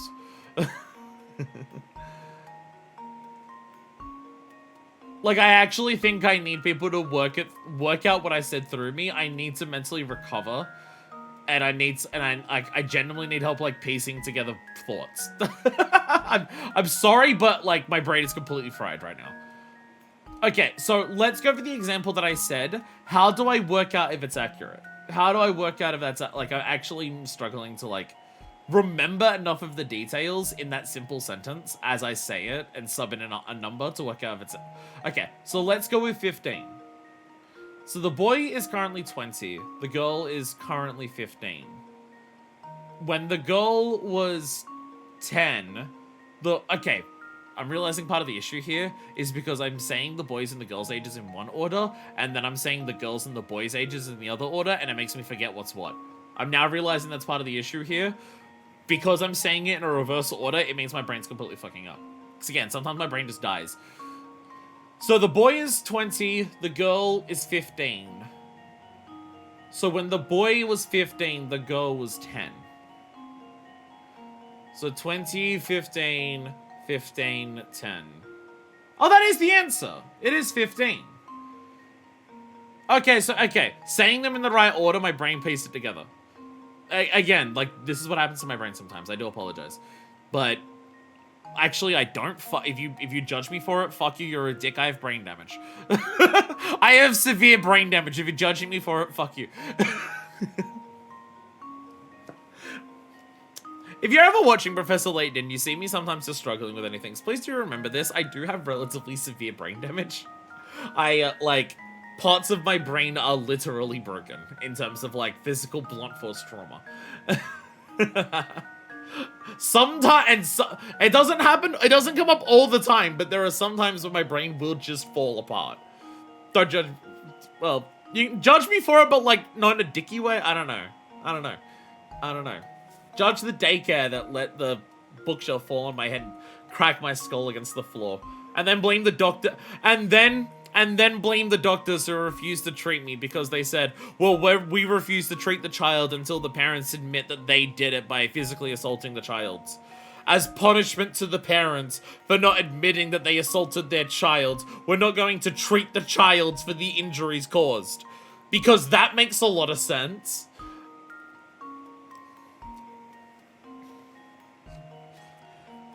But okay. So, I gotta say it in the right order, like, my brain is broken. Once we get onto a new... It's like, I just blame Australia in general. This place is so fucking evil. Okay, let me say it in the right order, because I think what I'm saying with 15 is actually correct. So, the boy is currently 20, right?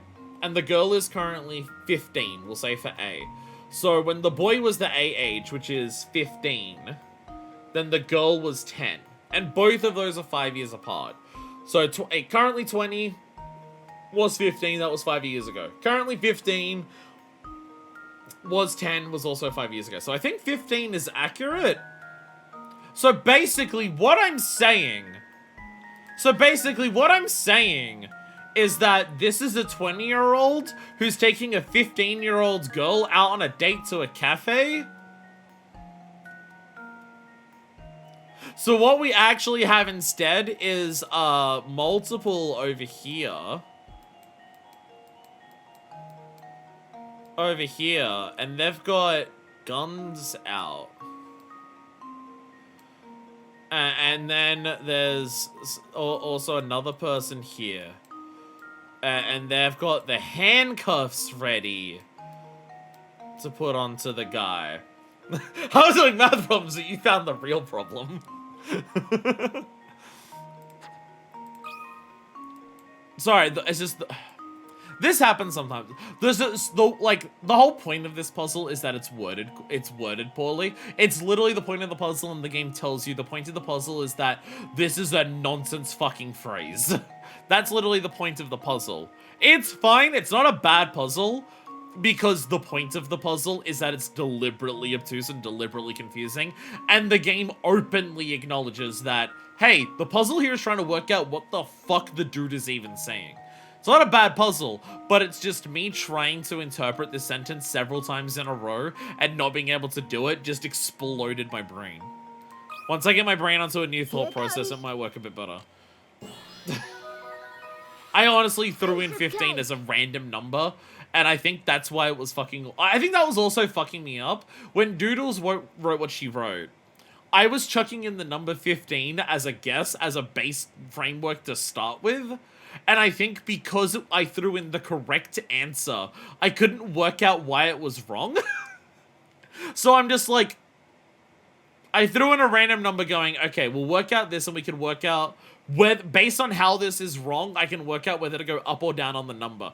But I couldn't work out why it was wrong.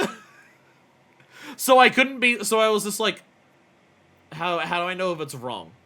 How do I know if it's wrong? 1992, it could be maybe, I don't know, it was 2 years before I was born, so I don't know. A careful read of the puzzle, because fuck this prick, reveals that, reveals that when the boy was the girl's current age, her age was half of the boy's current age. Boy's current age is 10, and half of that is 10, so the girl must have been 10 back then. Once you realize this, it's obvious that the girl must be 15 at present.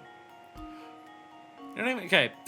Here, let's reword the puzzle into a way that makes sense, and then just say, oh, well, the answer solution once you know that. I am so fucking sick of getting emails from AliExpress.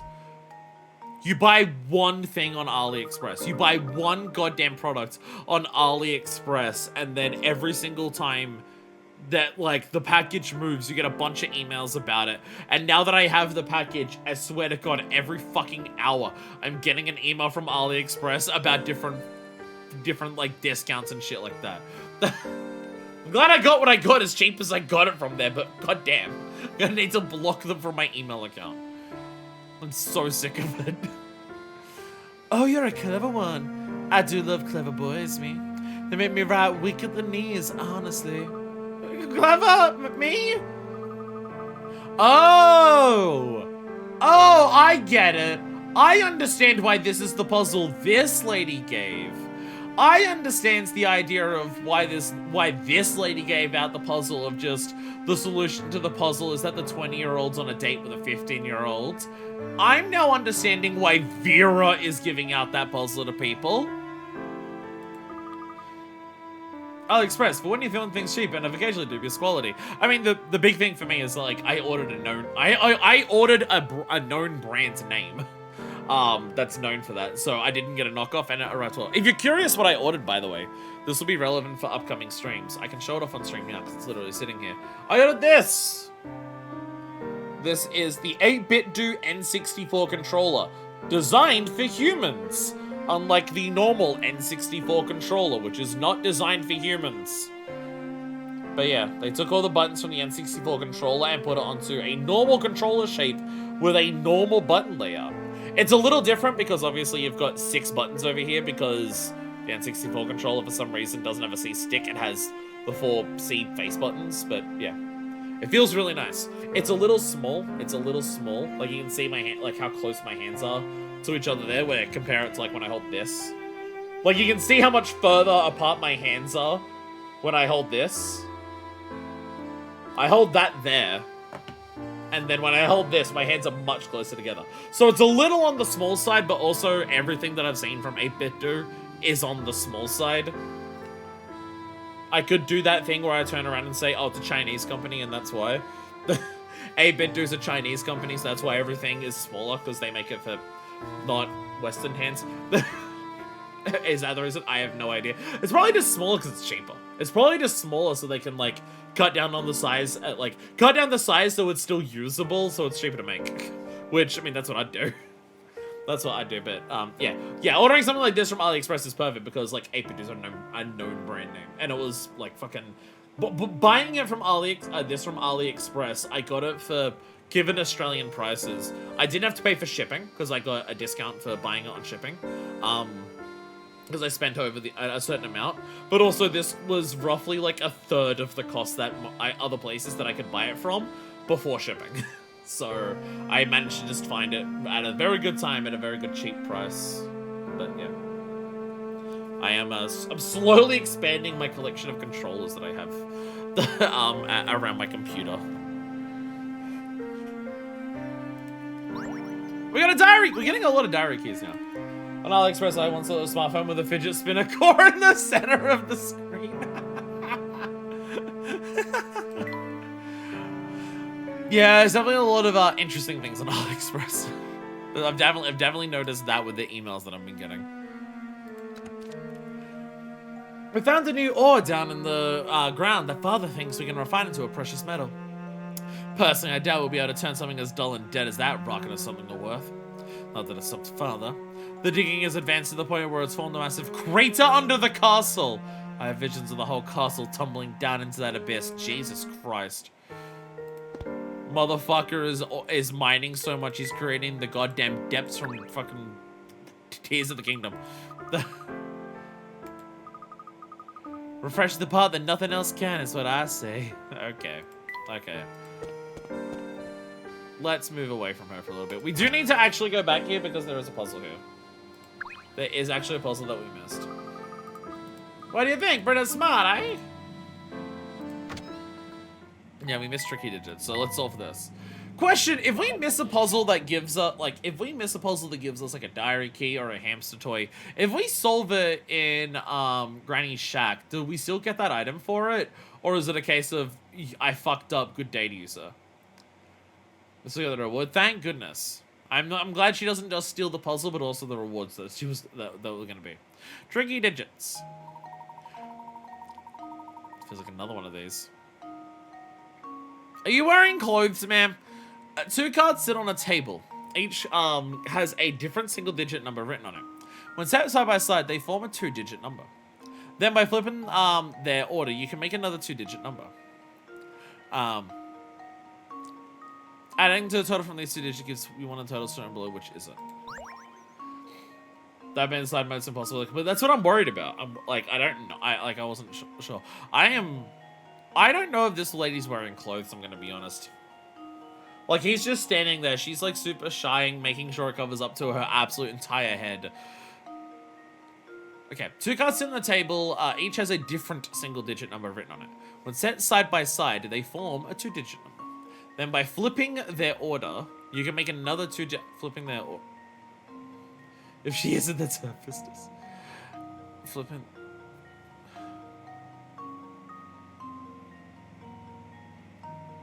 Huh? Oh, the order of the digits. Sorry, my brain is still recovering. I'm reading this and I'm just like, what do you mean flipping their order? They haven't ordered their numbers. Like, they're not, this is not, oh, the order of the 2 digits. My brain is still recovering from the last puzzle. Okay. iOS needs to reboot.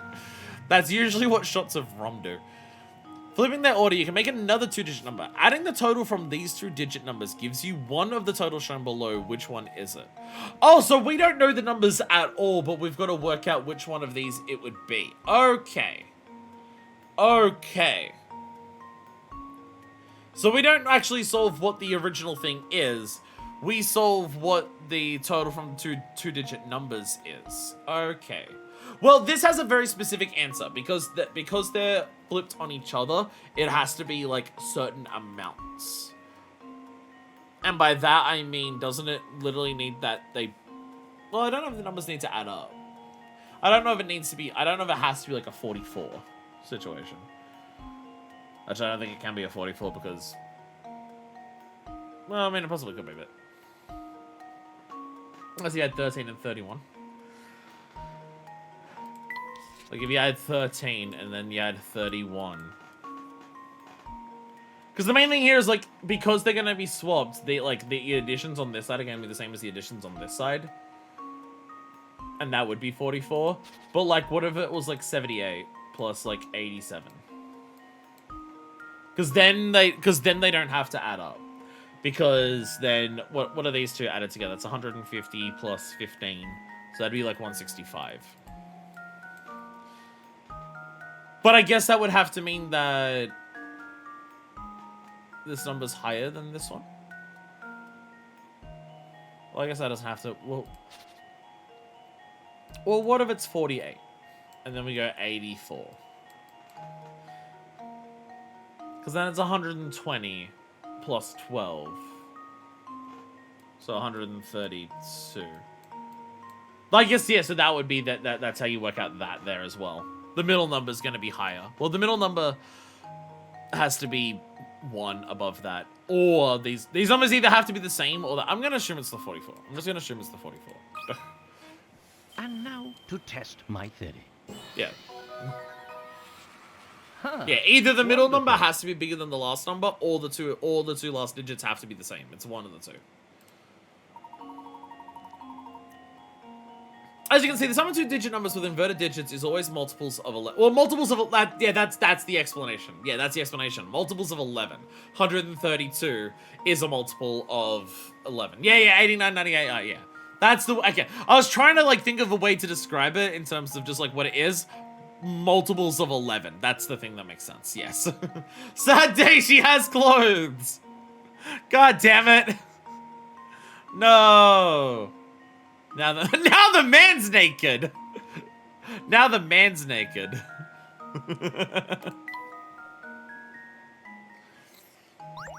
There we go, tricky digits.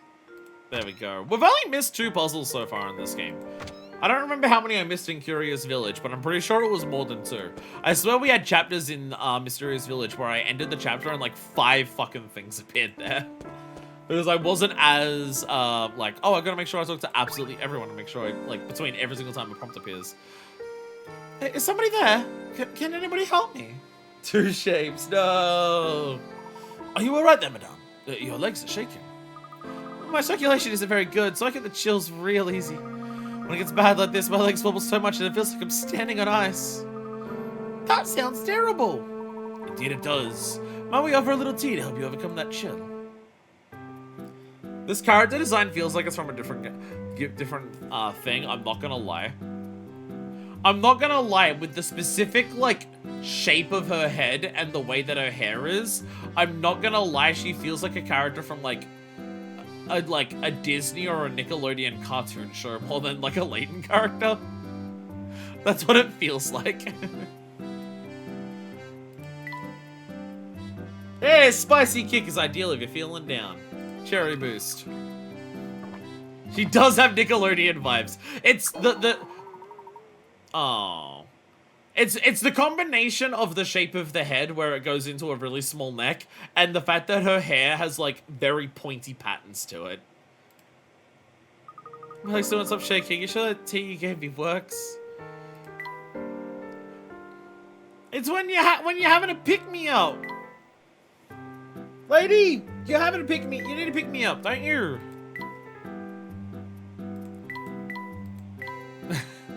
How is you're feeling down in the dumps? Okay, here's a question I will ask.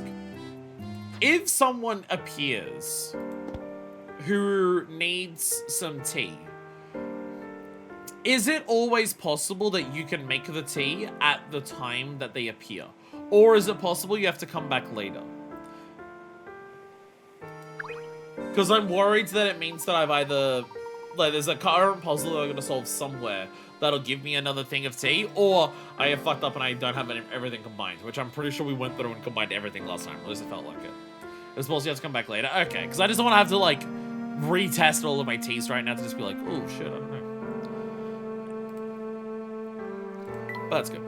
It's just because characters move around all the time, events happen, and then things change places very constantly. That shop is so smelly that I have to play out here or I pass out. Your name is Marina.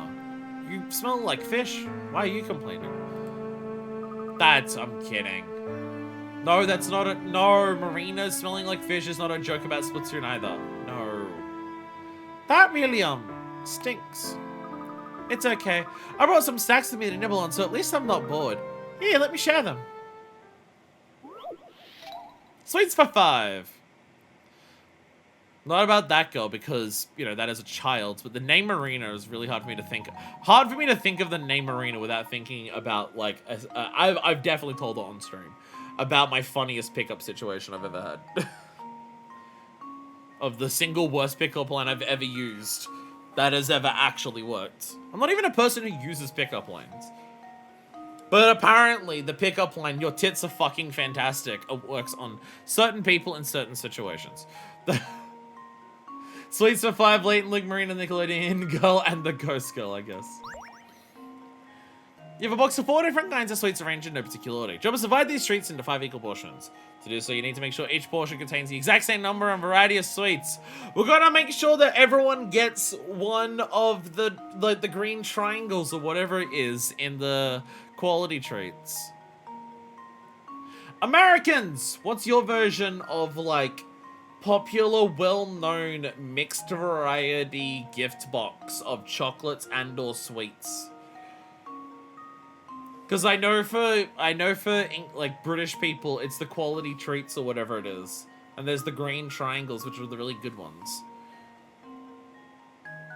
There's like kind of 2 versions that would be more popular in Australia. There's Celebrations, but Celebrations doesn't really count.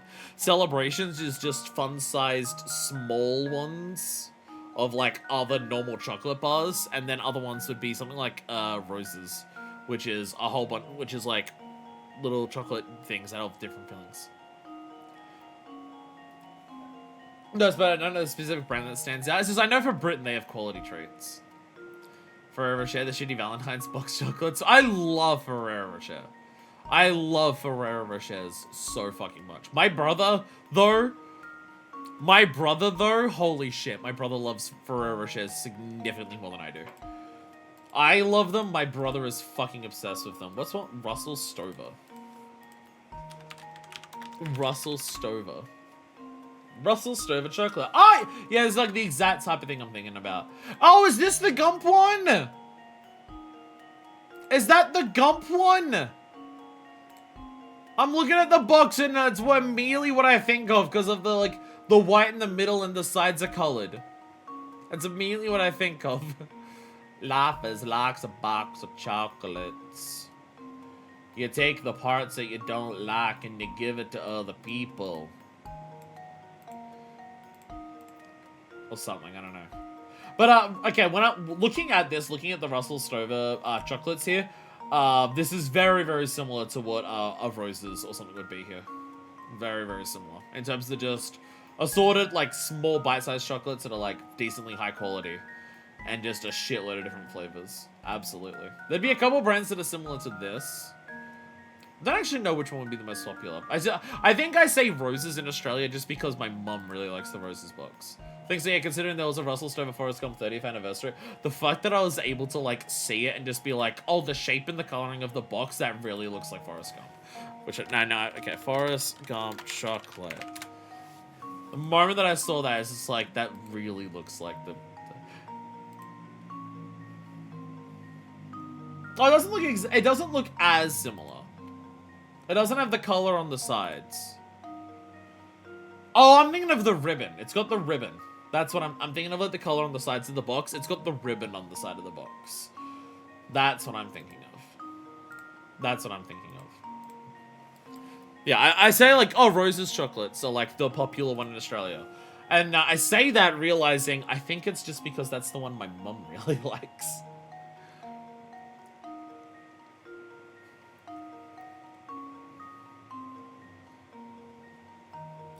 The Roses are a little different just because there are a lot of like individual wrappings. There are ones you can get that are like the Russell Stover ones where they're like all like open there, but they're way more expensive. But I wouldn't be surprised. But like looking at the Russell Stover thing, it does look like what the thing would be in Forrest Gump, so it would make sense to just be like, oh, we can just partner with like the popular thing that had box of chocolates. That does make sense. But yeah, just saying that, it's like that's immediately what I think of. It's like the vibes of it are so similar. Anyways, these aren't even chocolates. These aren't even chocolates, these are sweets. So this is different anyway. All the ones I'm talking about are chocolates. These are sweets. These are different things. These are different things. Oh, sorry, total random thought process. Because I was at the chemist, buying my, a restock on my Puma Stone. I was at the chemist, and I saw it at the chemist. And then it reminded me of a conversation that I had with a customer at work. At this point, it probably would have been like 6 months ago. You know how people always like to make fun of old people for like carrying around the box of hard candy? And everything like that? I want to say a hot take from a young person about hard candy that old people love. Have you tried some of those brands? have you tried, like, not all hard candy is made equally, but have you tried some of, like, the good quality hard candy? Like, the one that comes in the proper tin that has, like, a proper screw cap? Like, the really good, high-quality hard candies? Because those things are so fucking tasty and so intense. Like, yeah, of course it makes sense. Of course it makes sense. Like, they're, like, you just leave it in your mouth and you just have an amazing flavor in your mouth for the next half an hour. I love me a butterscotch or caramel. Werther's Originals. I love Werther's Originals. I do love a Werther's Original. Which is basically, I'm pretty sure, just both of those combined. Is that an international thing? I assume it is. It's called Werther's. That sounds like it's gonna come from England. I assume Werther's is an international one, but I do love Werther's. But also just like, yeah, any like hard butterscotch. We have this probably, yeah. Yeah, this is like, I hear Werther's, I'm just like, that doesn't sound like an Australian brand.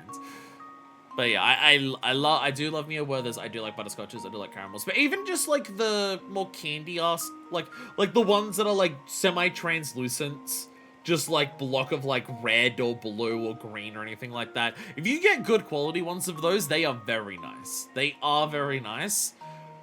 And I totally get why old people just carry them around. I totally get it. I want to do that. I am that, but I'm that for fucking fisherman's friends. I am that person, but for fisherman's friends, which is a bit different. As much as I like my fisherman's friends. It's not quite... Oh, fuck, I'm gonna have a fisherman's friend. Chat, you can't stop me. I'm having a fisherman's friend. This is my old person thing. This is my old person thing. Sorry, now that I'm on the topic of it. I swear, because Professor Layton is such a chill fucking game. Because Professor Layton is so laid back... outside of, like, getting chased by Ferris wheels. Because you're just walking around and just casually solving puzzles as you go, it's so easy for me to get distracted. But now that I'm on the topic of sweets, and by sweets, I mean the menthol lozenge I've just put in my mouth. I'm pretty sure I've mentioned it before, but one thing I love about Fisherman's Friends is the very, very obvious, this shit has not changed in a century and a fucking half. Because it doesn't look modern in any capacity. That is a shaped brick of brown powder. Like, it's just, like, it's clearly from a press or something, because it's got the dots on it and everything like that. But the fact that it is just, like, a hardtack brown powder for a fisherman's friends, and that's still the design that they have after all these years, I love that shit. It's like, yeah, they got Fisherman's Friends right, and they fucking kept it that way. I mean, maybe there's some, like, conspiracy theory or just, like, big uproar back in, like, I don't know, the 80s or some shit of just, like, they changed Fisherman's Friend. Maybe every Fisherman's Friend I've had has been after they've been changed, but still. But still. Just, like, the way the packets work and everything like that. And just what it is. I guess the ones, because, like, you compare this Fisherman's Friends to the, like, the, more modern flavor ones, where it's, like, blackcurrants and, like, honey lemon and stuff like that. And those ones are, like, more modern lozenges. They, instead of just being a hardtack brown powder, they are, like, a proper lozenge that has the smooth covering and, like, a bit more shapely in terms of just, like, looking like a very distinct uniform shape, where these are so willing to have, like, faults and irregularities in the shape and, like, consistency. So you do have some of the Fisherman's Friends that are like that. They're still very tasty, though. But, no, Fisherman's Friends beats the originals. The aniseed ones come close, but I'll always default to the original. A while back, they had Werther's soft caramel cinnamon cream. They were fucking incredible because it was like it was proper like baked good cinnamon flavor and not the normal candy cinnamon. Oh, ooh. Some of the strawberry ones or the really tiny ones at like Banks. Trying to think of like the hard... What's the hard candy that my mum really likes? Oh, Bo Peeps. Yeah, Bo Peeps. My mum fucking loves Bo Peeps as well. Anyway, we have a puzzle that I'm meant to be solving that I'm not. There's a puzzle that I'm meant to be solving that I haven't done yet. Let me do that. Masco Piccolo, I found them. Masco Piccolo. I'm gonna look that up. Masco Piccolo.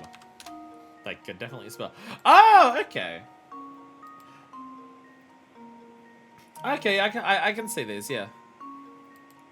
I've not seen them around. I don't think that they're a brand that comes to Australia. But looking at them, I can definitely like immediately get the vibe of what they're like. Absolutely. Yeah, very much the hard kind of candy that I was thinking of, like good quality, shit like that. Do I draw lines for this? Yes, I draw lines for this. Okay.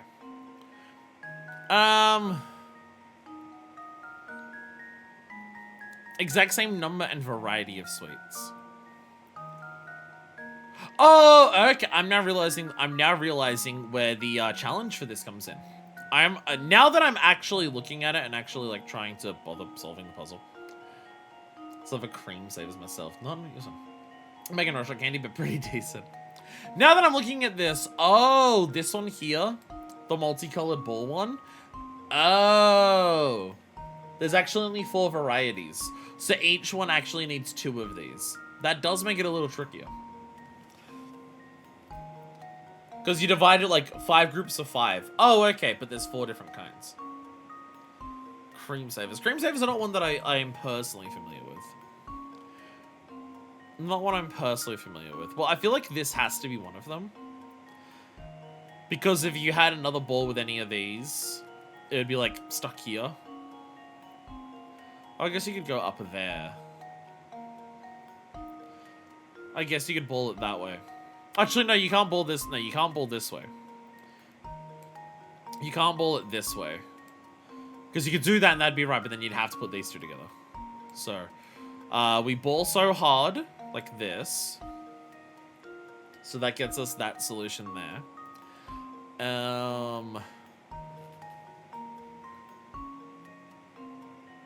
I think I've immediately fucked up. No, actually, no, because I can still do this here.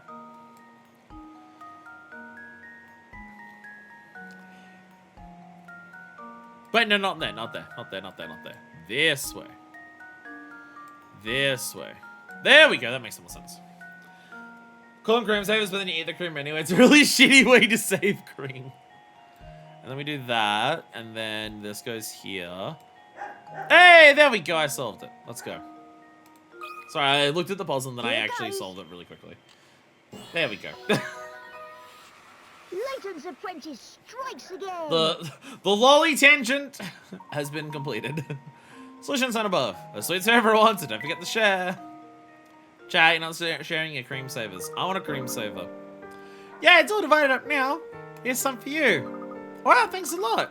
Oh, these taste like raw garlic. Oopsie, all the garlic in the shop must have made all my snacks so weird. I'll have to throw them out. No! That's a second apple. Oh, shit. A second apple for the hamster. Oh, shit. That's a big deal because... Actually, we finished the hamster thing.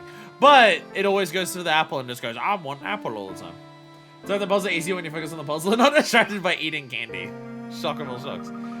That show us some nice stuff. Just make sure you hold your nose when you're in there. P.U. Yeah, I gotta admit. Over here. Thanks, Sergeant Death. I do have to admit, the idea of a garlic-flavored hard candy is not the most appealing thing in the world.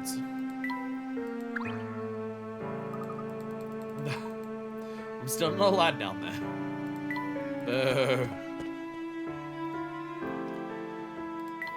So I still have to go back everywhere because I have to talk to everyone, just in case. Just in case. Just in case.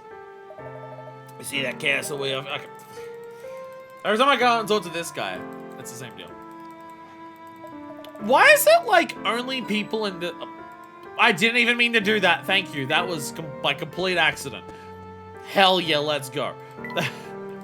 I feel like it's only people in this part of the town that seem to believe about the vampire. The vampire. Do you want some tea? Where'd that recipe go again? Having trouble, my dear. I bet. Trying to remember all the things Mom said would help cure a cold, but I've forgotten. Clover, some kind of leaf, and one more thing. Sounds like we're talking about ingredients for a blended tea. Well, you've told us we won't be able to make a cup of tea if you like. That'd be great. We'll need the 2 things you mentioned, plus something that works on colds. Little Rizzo, generally cream savers were called that because their daily varieties are lifesavers. Oh. Oh, I think I do. Oh, if there are a variety of lifesavers, then I think I do know cream savers, yeah. Sounds like garlic mint's a type of weed. Just found that out. Clover, some kind of leaf, and works on colds.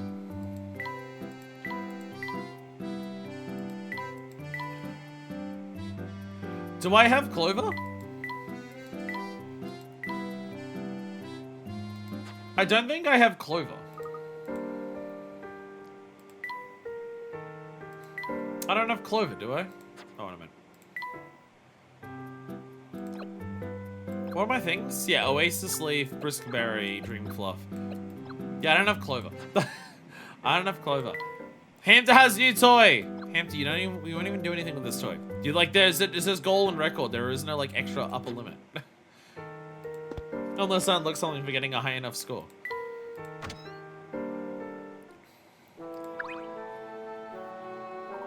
So you had time to keep an eye for vampires, just in case.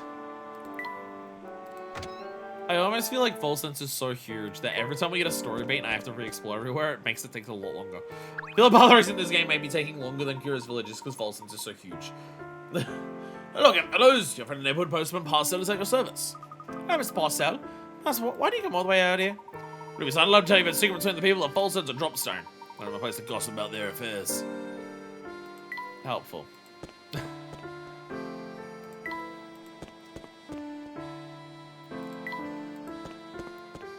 I mean, you could walk around, like, St. Mystere was obviously also huge, but I feel like in St. Mystere, you couldn't walk around as many places at once. Do you have a second chest challenge? No, but you want some tea as well. Oh my, so very thirsty. Are you alright, sir? So you got something better, sonny boy. As Gregorian, I love chest that pigs love mud. Sitting all day next partner, my next move, and well, it's pretty brutal work. Would a cup of tea help the thirst of yours? Be mighty kind of you, sonny boy. See what I can make. Once you're refreshed, thinking up your next move should be much easier. Something sweet and smoky that'll take care of my throat. I don't have anything smoky. I don't have anything smoky. They've added a lot of tea very rapidly. There's a lot of there's now like 3 people who are asking for tea, and we haven't got any new ingredients.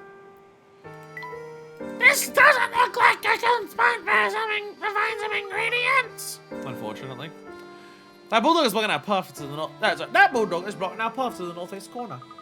How to get through? Give it some tea, clearly. Puzzle! Business slower than a snail riding a tortoise, as the saying goes. My customers don't have much to do, unfortunately. Do you have any duties besides watching the door? Some small tasks, for instance, the boss requires that I take some extra copies of the menu. To be honest, it's a real bother. Would you mind helping me out? Look, I have turned your menu into a hat. What are you doing? Yo, the legendary puzzle. Let's go. The menu you see here has been folded into thirds with prints on both sides. Meaning in total there are 6 pages to it. The boss needs lots of copies, but unfortunately your copy machine can only copy a maximum of 2 menu pages at once. To save time, you're trying to complete a copy of the menu in as few passes through the machine as possible. What is the few number of passes through the machine you need to make the full duplicate of the menu?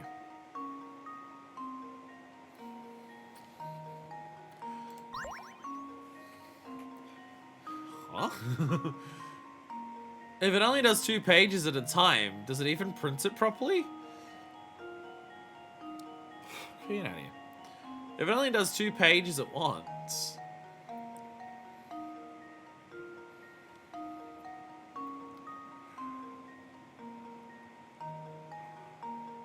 How do you even... I feel like you need a different copier. For what you're trying to do, for what you're trying to accomplish, I feel like you need a different printer.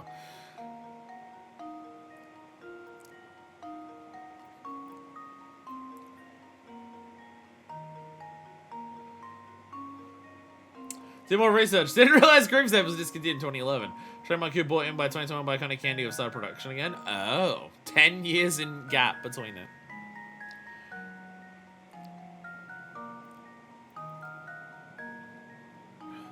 Lots of goes, but unfortunately can only copy a maximum of 2 menu pages at once.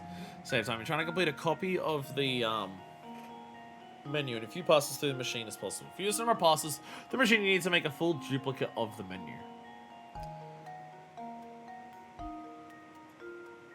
That's how long it takes a trademark to run out.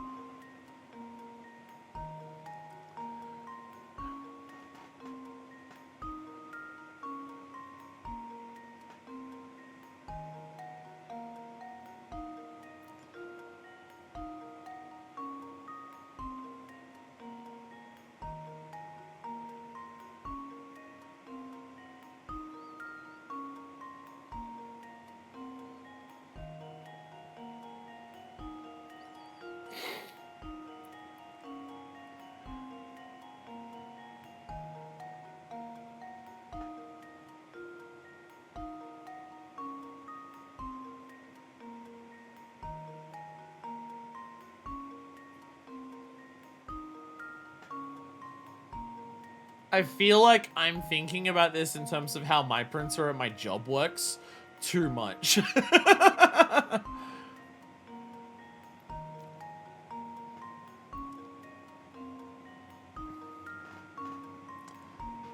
Because, like, my machine at my job does double-sided printing. My machine at my job does double-sided printing. So I'm just like, oh, so it's 3. It's just 3 double-sided pages. You just do 3. I was gonna say 3. I don't like thinking. That's like... Let's see if this works. It's not 7. Whoops. There's 6 pages. Right. Damn it, Luke! What are you? An idiot? I don't want to think. I want to think. I'm lazy Just to leave think. it to me. That is 3. That was right! Double-sided Layton's printing, apprentice let's go! strikes again. Layton's dyscalculus strikes again. Good job! If you fold and copy the menu shown above, you can make a complete duplicate of the menu just 3 passes through the machine.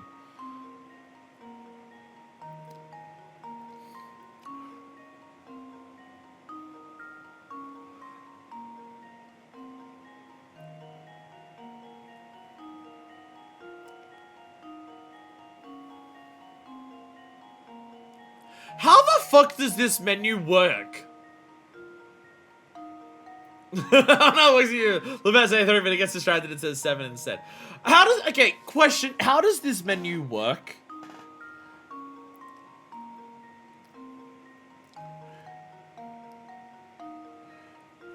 Because it's folded in thirds, right? The menu is folded into thirds. Like, are these all separate pieces of paper? Are these meant to be separate pieces of paper? Because it looks like it's one sheet of paper. Because if it is one sheet of paper, this method doesn't work. Because you can't print A and D next to each other and then like arrange that in a, like...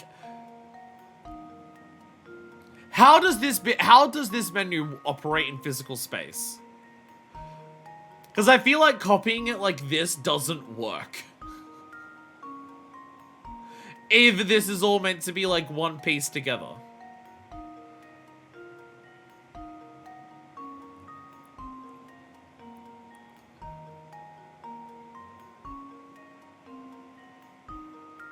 So I think because I have a double-sided like photocopier at work. So I'm thinking of in regards to that and I'm just like, this shit don't make sense. This is not how things function. What are you doing? Because the only way that copying it all like this makes sense is after you copy the pages, you're like splitting them up and then like sticking them together. Or what is this fold? What is this? How do they operate? How do they make this menu?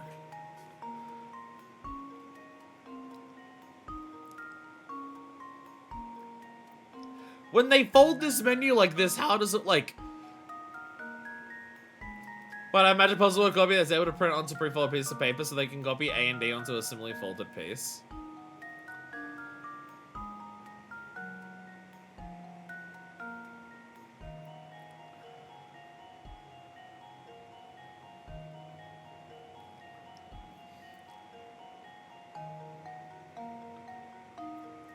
That doesn't make sense.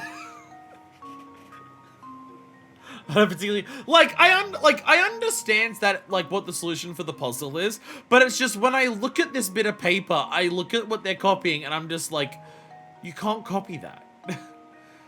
Unless what you're saying is true, unless you put in this, like unless the menu you're putting in, you fold over.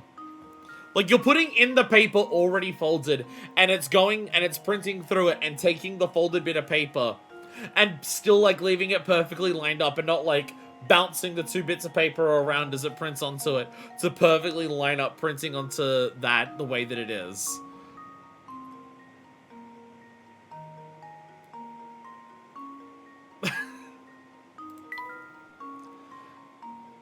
Because what you're saying is the only way it really makes sense, but also, what the fuck? Oh, is that all there is to it? I'll show there be some fancy technique involved. There are probably nicer ways to do it. Are you sure your boss is okay with you doing it like that? There's probably ways that you can print this where you don't, like, feed folded paper into the printer. It'd probably work out better. Maybe that's the point. Maybe that's the point of the puzzle. Maybe the point of the puzzle is we're doing it with, like, the least amount of pass-throughs possible, but he's deliberately doing it in a way that's not that good. Maybe the fact that the printing of this menu doesn't make sense is the point, and this dude's just trying to be lazy, and Luke's just like, have you considered doing it properly, though? Ah, no one's gonna notice. Everyone's usually busy picking what they want to eat. If you say so, mister. I think that's, yeah. I think the fact that he's doing it in a lazy way that doesn't, like, work out properly is actually the point of the puzzle. And that is cute. And that is cute. Restaurant has a long tradition of serving the Folsense elite. So it's my duty to do and turn away anyone who doesn't follow the dress code. Then I consider the menu copies might just look shitty. That seems to be the point of the puzzle. Ah, but the puzzle, but the menus will look shit. Yeah, do you think I care? Bro, I get paid hourly. You think I give a shit? Tell me, have you worked up the nerve to wander past the edge of town? Tales I've heard about the people you see out there would make your blood run cold. Was I went there myself to take a few pictures with my best camera. What came out was, well, here, see if you, is this gonna be the reveal that, like, there's fucking werewolves out there? Like, there's already vampires. Fuck me up. Like, is this gonna be, like, are we gonna get a photo of just there is a fucking werewolf out there? Hey, reverse of nice. Have you ever done the 96 position with someone? You just lie back to back, one of you's lying face down, the other one's just lying, like, put their back onto your back, and your feet are just, like, dangling near the other's heads. Doesn't get me off, but, you know, I'm not gonna judge others if it does. Incredible butt-to-butt action. I mean, that can work, but... There's a ghost! There's a ghost! Is this the ghost that the girl's been talking about? There's a ghost in the forest! Or so you thought. So you realized that the Spencer hovering in front of you was just a figure cut out of wood hanging from a branch. Looking around the area, you notice 4 pieces of wood scattered in the grass. From which of these wooden planks was the ghost cut? You have 4 choices. Beware, the correct board may have been flipped over in the grass. Okay, so whichever one we find, whichever one we hear, all that we know is that there's more of these out in the forest. Did you ever do the 6-6 position? I think that's just called sex. Spoopy. I think the 6-6 position is just called sex. I think that's just called hitting it from the back. And you're like both standing up or both lying down. Depending. Twitch took away the extra spaces. Oh, okay. That's just following someone as you walk and just staring at their ass.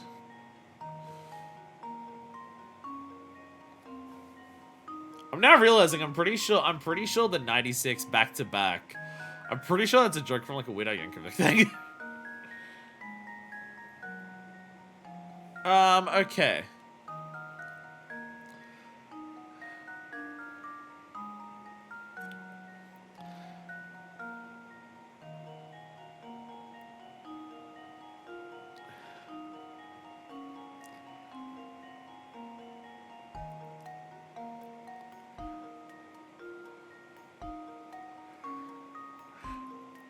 I mean, it's not A because the tail's wrong. It's not C because the hands are the wrong way around. But what's the difference between B and D?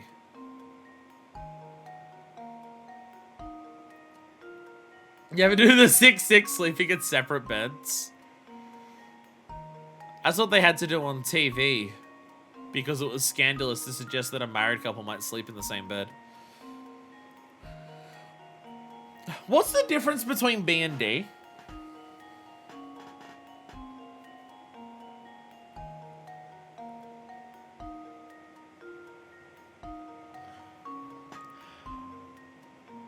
Is it number of fingers? 1, 2, 3, 4.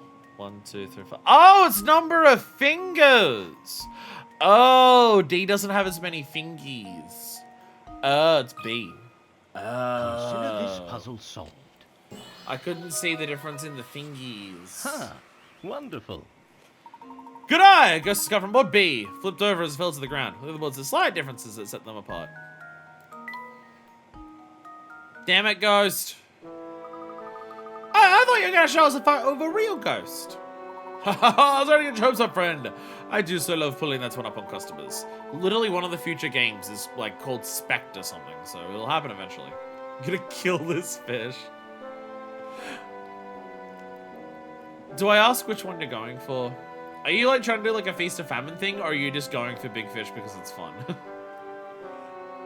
Or drinking aside, no one dares into the forest now. Whole place is overgrown and perilous. Yo! Rice bowl. Did we just get a hamburger for our fucking hamster? Oh, sandpit. Playing a sandpit always makes a hamster somersault straight for the pool, ignoring all nearby items. Somersaults don't count towards the step total.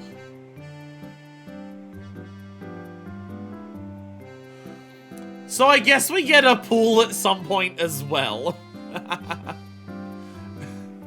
Too bad we don't have a pool yet. I like the idea that we've trained up the Sergeant Death so much that it's now fucking doing somersaults. Sergeant Death is now able to do somersaults. Sergeant Death has become way too powerful. Path takes up the Herzen Castle, but the gate leading there is locked. Layton, have you ever considered carrying lockpicks with you? Oh, you want tea as well? Everyone in town wants some tea, and I got no tea to give to everyone. Ugh. What seems to be ailing you? Every day I stand out here for hours and hours. Well, I said it makes my knees creak like crazy. At least I'll schedule on a mid-shift break or something. Being a doorman does sound like an exhausting job. Perhaps a cup of tea would help restore your spirits? I'd be happy to brew you some. But I should warn you, working at a 5-star restaurant makes me a thirsty drinker. If you brought something that tastes mild with a hint of spice, I'll be a happy camper. We already had that. Mild with a bit of spice. This is just the dream spice again. Yay! It's good tea. Felix seems restored and ready to do some karate kicks. Don't kick us.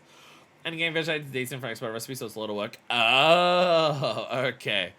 Okay, you're doing it for crafting, then I salute you. Because, dear God, if I had to try and catch the Mongolian deathworm to do endgame crafting, oh dear God.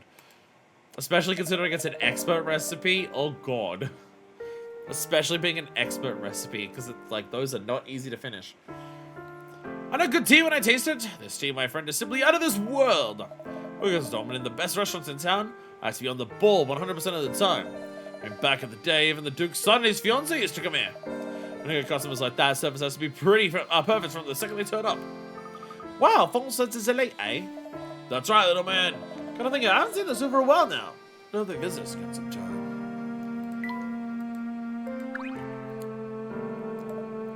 Do we think that the girl who's coming here, the cart girl or whatever it is, do we think she's part of the elite? Or do we think she's just chill?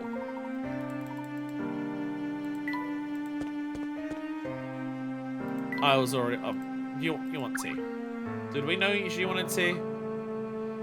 I love sweet stuff. There's not much of it here in Folsense. Do you think you can help me? How to satisfy a sweet tooth? Why don't I make a cup of tea? Cup of light, dear Luke. Tea, gosh, I was having sugar cookie cupcakes. Specifies tea can be tasty. Just make sure it's extra sweet. Okay, I'm pretty sure I have that. Don't we have extra sweet?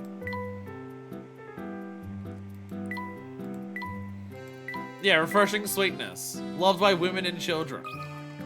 Would you like candy that tastes like garlic? That tasty cup of tea! Journey's grins widely. She seems restored and in high spirits. You know, that wasn't bad at all. Actually, it was pretty tasty. Thanks a million. First sweet thing I've had since my mum made me give up cola. She says it rots your teeth.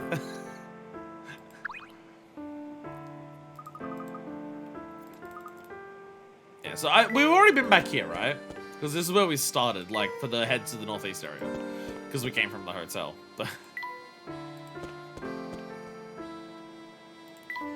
Really worried now we're in Folsense that the game's gonna slow down a lot, just because I'm gonna walk around everywhere all the time forever.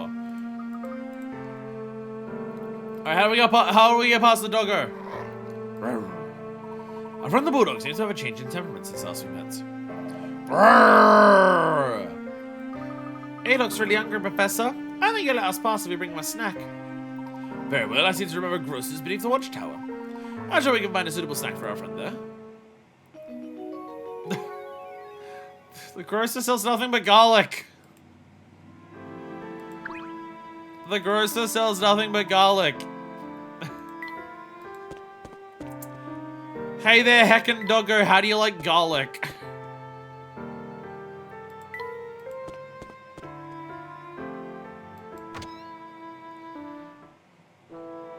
Hello there! Hello there, gents. How can I help you today? Now that's what I call a grocer. Ayo! We're in desperate need of food for a hungry dog. Do you have anything that fits the bill? Well, that's the most interesting quest I've heard all day. I'm anything in a tin, but there's leftover beef shank will make Rover sit up and beg. That should do nicely. Would you be willing to part with it? Of course. Let's hope your dog likes garlic. I'm sure that won't be a problem. Good, good. I won't charge you a penny. We have to solve this puzzle I got out here. My business is failing me. My children are starving to death. My landlord threatened to kick me out. I am totally screwed. Been mulling over for days. I'm starting to lose sleep. Sealing off the smell. Maybe don't fill your entire house with garlic. Garlic is a wonderful seasoning when used in moderation, but the smell can be pretty potent. Some put garlic cloves in the intricate container, and they're rarely stinking up the room. Use 2 corks below to help our friend deal with the smell. Get rid of your containers and get something else. What the fuck is this bullshit? Touch the cork, the screen, and please, you want to put the corks. Your answer must use no more than 2 corks.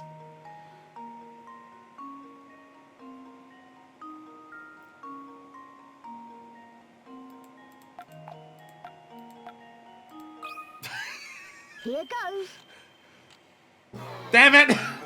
Damn it! Whoops. That wasn't right. I just put the garlic and flowers in there. Look, I said that because these two are connected. If you cover one, it's not going to stop covering the other. Because, like, they're literally connected. So the solution's this. Let's see if this... Damn it! Okay, now I actually don't understand.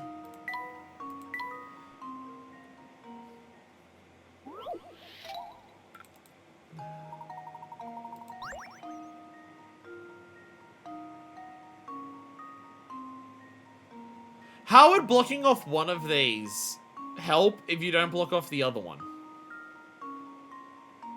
Like, they're literally connected. Like, this exit and this exit are, like, next to each other via this pipe. So if you only blocked off one, then, oh, the smell's coming from here. It's gonna get out to this one. Oh, you blocked it off. It's just gonna go through here and get out here.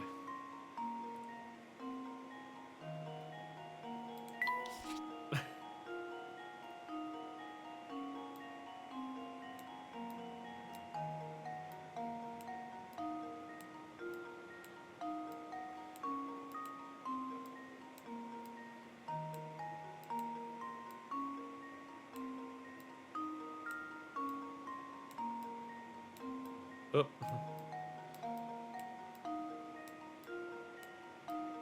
Well, definitely that one.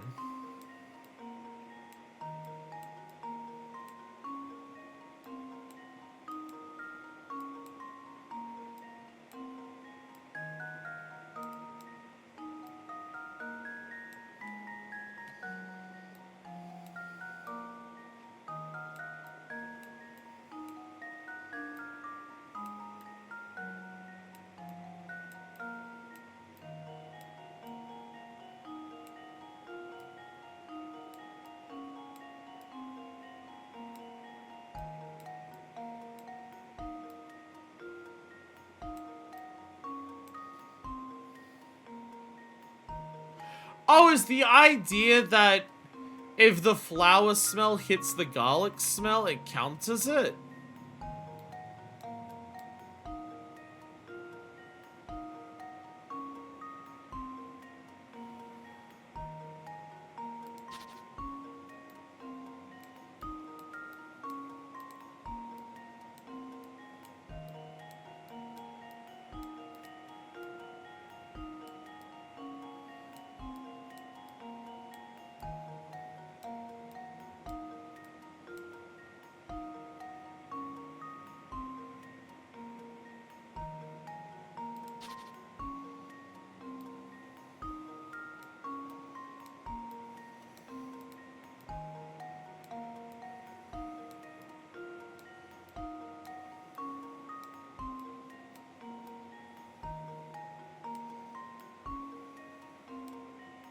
Oh, this path here.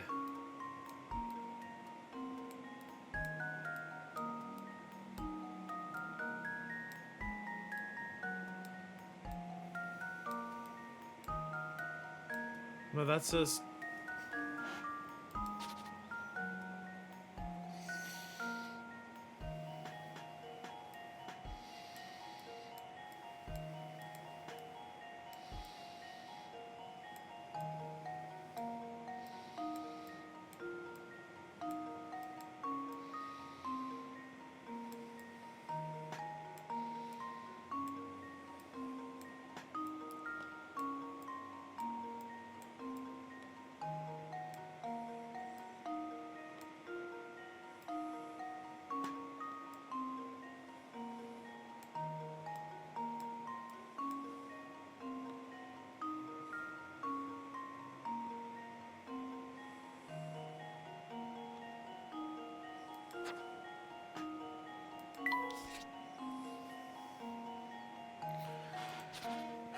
Chad, I don't get it.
I don't get it. Just leave it to me. Whoops, that wasn't right.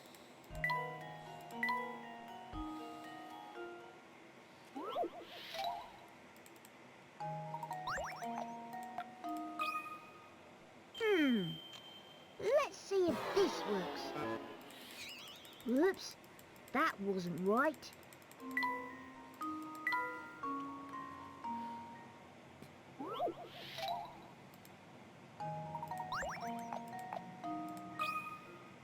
Here goes. Looks like I botched that one.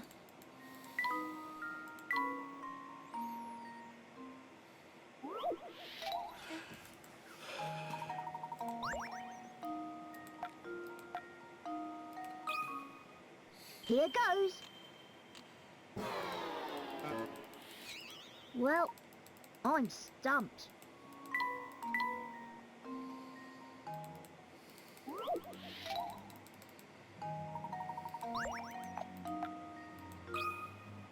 Just leave it to me. I feel like what they're gonna say for the answer to this Well, puzzle is some I'm stupid stumped. bullshit.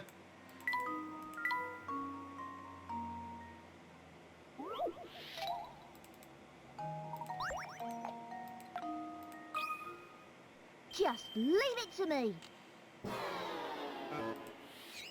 Well, I'm stumped.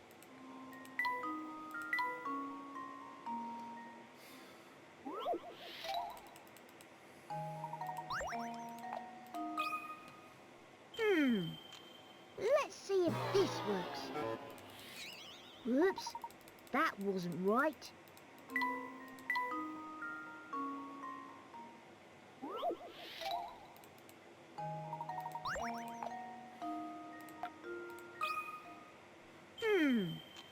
Let's see if this works. Looks like I botched that one. Is the game bugged? What is going on here?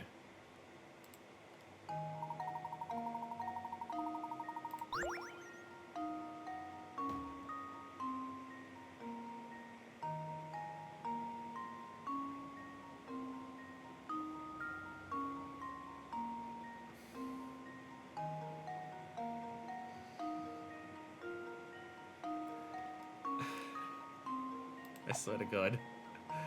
I'm gonna try something, and I swear to God if this works. I swear to fucking God.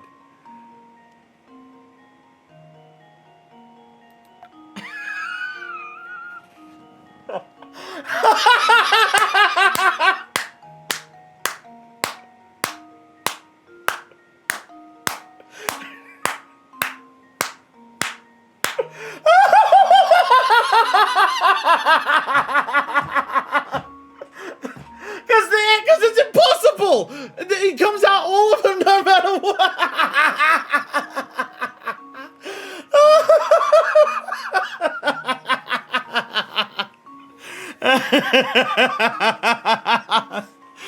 That's fucking devious. Jesus Christ. That is fucking devious. Oh my fucking God. I can't even be mad. I can't even be mad. I can't be mad.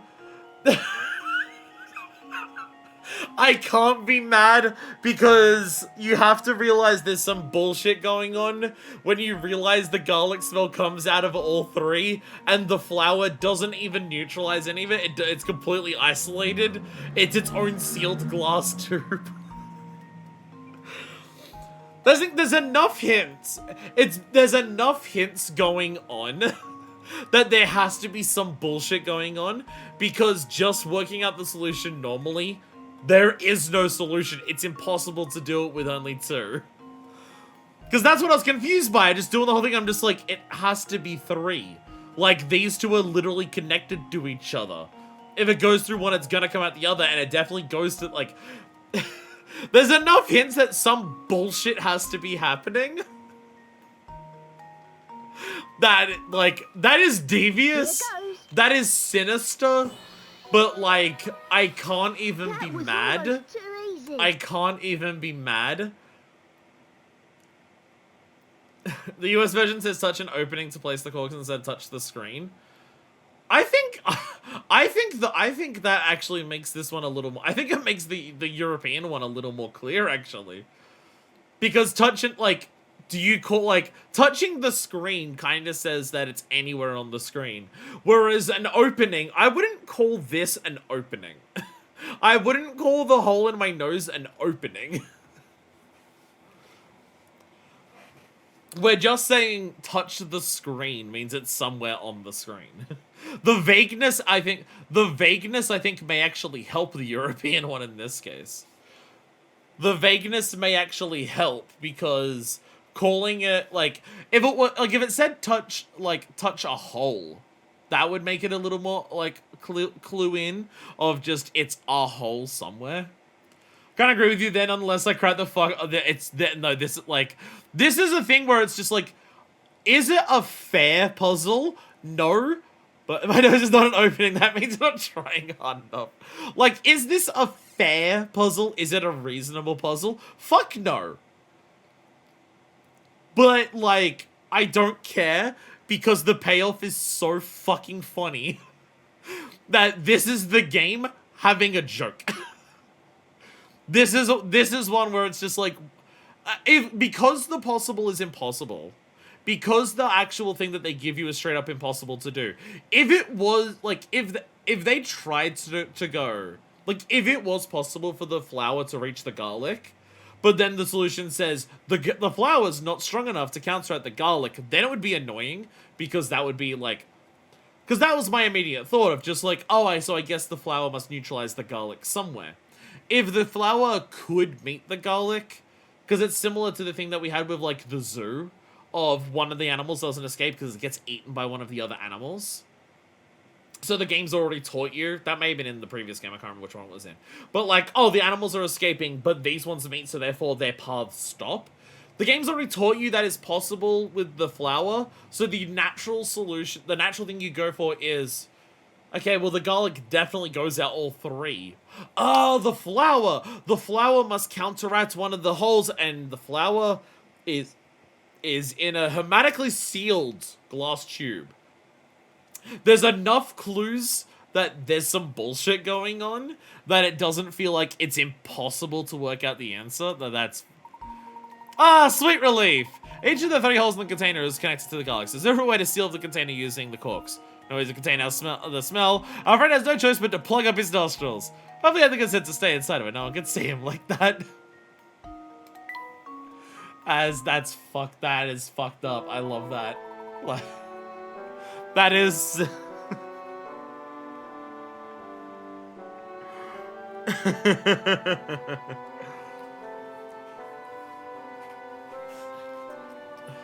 Because that feels like a joke with the player, unlike something like the fountain. Because the fountain puzzle has other, like, reasonable things that do make sense. That, like, don't really work. But this one, like, the normal puzzle is straight up impossible. The normal puzzle is, once you start working it out, very clearly impossible. So you know that there's something going on. I love how the post-puzzle answers have their unique sense of humor. It is really good. The writing in the game helps it a lot. Again, like the previous game, like this game, I don't think, like, all of the bits that the game tries to do with its puzzles in terms of, like, oh, this one's trying to lens this one, this one's trying to lens that one, doesn't always work out. I think this one works really well. This one works really well because the answer is, 1, so fucking funny that it works, but 2, the fact that the puzzle is straight up impossible under normal circumstances is enough of a hint to give you an idea of something's going on. One of my favorite in the whole series, that one. A punchline to a joke the game's been setting up the entire game, with all the other trace a path through the knotted maze puzzles. They give you a lot of trace a path through the knotted maze, and there's a lot of different ways that they do that. Like, they give you the ideas of the zoo animals, they give you, like, the mole thing, we gotta work out, the paths and everything like that. Yeah, this is a payoff for having multiple of these over a long period of time. Laying the professor, and there's a box named Pandora or something, sup, beard. We're in, like, episode 5 or 6 of this. Everyone's starting to run out of ways to make jokes about the title. I'm running out of jokes to make about the title. My joke about my title for this stream is a joke about the previous game, not even this title. Oh, goodness. You worked for this beef shank, so it's all yours. You got the beef shank! I got the ingredient joy root clover! It's just gonna make the tea taste like garlic. Professor and Luke decide to take the beef shank to the dug in the alley. Beef shank! Beef shank. Alright, now time to mix a billion things with the joy root. Chat, we're gonna be here a while. Chat, we're gonna be here a while. It was all one note. Okay, chat. We're now on Oasis Leaf. Let's go. Remainder of the stream making tea. Possibly not wrong. Like, I'm not smart enough at tea to be able to work this out in a way that actually makes sense.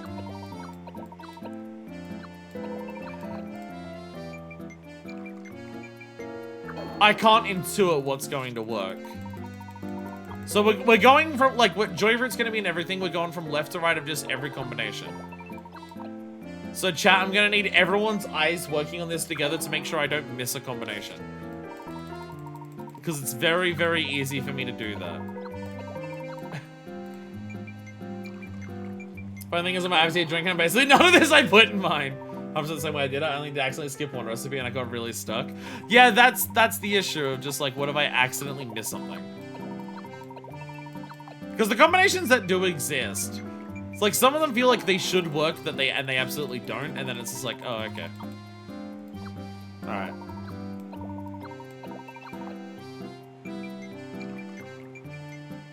I mean, if I get to the point where I have every ingredient, I feel like I've tried everything, and we don't have something, I will straight up, I'll look up a guide. I will look up a guide. This is meant to be a puzzle game, and this doesn't feel like a puzzle. This feels like a brute forcing it. Which is like when the puzzles are at their least satisfying is when I brute force it. Don't let fire make tea. Hey! I've made tea like a couple times in my life. And by that I mean I followed. Did I try this already? I haven't tried it. Better to try in case I think I haven't. I do wonder if there's some logic, because I have no idea. I think what the actual idea is, if I had to guess, what the actual idea is that you try mixing a tea when someone tells you they want a particular type of tea.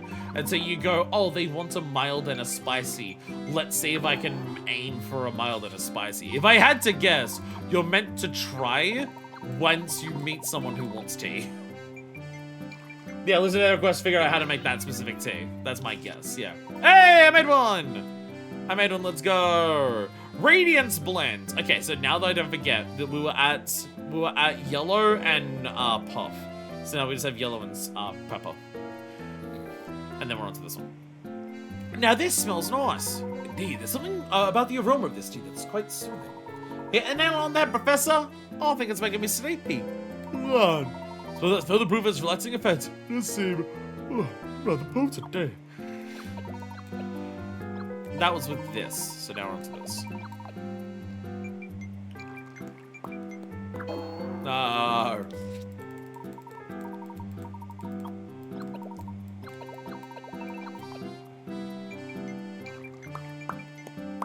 No. And then this. Hey, there we go. Cayenne Twilight. Just taking that aroma. It's incredibly relaxing. Sort of makes you forget all your troubles for a minute, eh, Professor? I must confess, this is rather nice. It's like tea drove all the weariness from me. All right with a couple of sips. A good cup of tea that can do never fails to amaze me. What was that one? What was that one? Made out of? Okay, so fluff and pepper.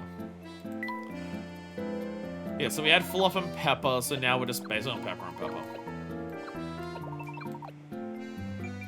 There we go. No. I don't know, I think maybe they should let you experiment with teas while taking the tea requests that are being separate. Yeah, because you have to load out and talk to them again, everything like that. Yeah, if it was an experiment while you're with a person, it'd be much simpler to just continue testing to try and aim for what they're asking. Because having to, like, if you fail, you gotta exit out, like, you go through the dialogue, you gotta go through the dialogue again to do that. Yeah. Good these people give us 999 copies of each ingredient. Someone's actually selling recreations of these teas. I mean, some of the, like, Dream Fluff, that's weed. Like, this is just Cabanossi, right? Absolutely. It's called Dream Fluff, unless you're putting actual fucking dandelions in your tea. No, but, like, pepper in a tea, I can see that working. You can definitely put pepper into a tea depending on what you're going for. Joy root clover, that's cloves, I guess. It'd be similar to clove, I guess. Citronia seed, like that's like, yeah, like lemon seeds. I could see that. Brisk berry, berries in there, yeah. Oasis leaf, that's just tea leaves. It'd be nice if the Pandora could give you a hint of something that you could change. Yeah, that's it. Overall, the issue with the tea is that it doesn't feel like a puzzle. It feels like a brute force. We still have, we've only have half of the teas currently. Not sure if Joba Dandelion's a very popular tea ingredient. It is? Really? I'll be honest, I didn't even realize that, the dandelion was edible, let alone a tea ingredient. I already gave you the tea. I already gave you your tea. Now, does everyone remember everyone who wants tea? Does anyone remember everyone who wants tea? No, you're gonna cutscene me again. God damn it. There was the cold Lila lady. There was the... Did the dude out the side of the restaurant? I forget I've forgotten who actually got the tea they wanted and who didn't. I'm also struggling to remember that. Who got tea they wanted and who didn't? You want tea. No, you have a puzzle now, apparently? Apparently you have a puzzle now. I thought you wanted tea. Why does everyone make such a kerfuffle about warning people away from that castle? If you wanted to go, it's impossible to get up there. I should probably, once we find someone who wants tea and I can't make it for them, I should probably actually write it down. It's impossible to get up to the tower. Forest gate's always locked. I take a soul path to the castle then. You actually want to go there, don't you? It's a weird and scary place, but I know the feeling. Getting open to let this old stagecoach through. Oh my god. It's the castle from Bloodborne that I'm struggling to remember the name of now. It's a C. What's the name of it? What's the name of the castle on Bloodborne? Canehurst. Canehurst. Edible and very popular in the UK. Flowers, leaves, roots. It's like level 1 foraging stuff. Well, there you go. Good for helping detoxify the liver. General inflammation. I had no idea dandelion was edible. I've only seen like dandelions be a thing that you go on, and then like people like you do it on someone's face and they go, ah, get it off me. I had no idea it was edible. If you hide in the bushes and wait for this coach, you might be able to sneak in behind it. So a gate does open. You know anything about this stagecoach? Got me there. It heads up to the castle every day about the same time. Maybe it was raw steaks and blood for the vampire's dinner. But really I have no idea. Also, the stagecoach remind me about a puzzle about horses. Please don't be a long one. I need to pee, and I thought you were just going to be a tea, and I didn't realize you were going to be a whole puzzle. Tug of war. Teams of horses are participate. Oh, fuck me. I wanted to go pee. I'm doing that anyways. Chat, see if you can solve the puzzle in the time it takes for me to expel my bladder. I thought I was just going to give you tea. I didn't realize I was going to get puzzled. Ah, I will return. I need to empty all of the failed tea things that we had. These horses aren't anime girls. I need to empty all the tea in my bladder. I will return. And we are back. Horses. Horses. And also Doodles ran away. Something about, oh, it's 4:30 a.m. for me and I need to sleep. It's alright. Daylight savings kicks in for Australia soon, which means my streams will start 1 hour earlier for everyone. And by soon, I mean, I think literally next weekend. So get ready for that. My stream soon will be an extra hour early. Yay. Yeah, we're gonna solve Uma Masterme here. Chat, which one's Gold Ship? Which one's Super Creek? Which one's, Dyla Scarlet? I'm trying to... I don't Uma or Masame. As I said on Discord, Horse Girls are old school news because Horse Men is where it's at now because they released the teaser for Steel Ball Run for the anime. Teams of horses are participating in tug-of-war matches. All teams are drawn from an 8-horse stable. The first 3 matches end in draws as shown. ABCD versus EFGH. HBC versus GA, and DA versus FHE. If you want the fourth match to result in a draw as well, which horses should be on the team pulling against E and F? Touch a horse to add them to it. Okay.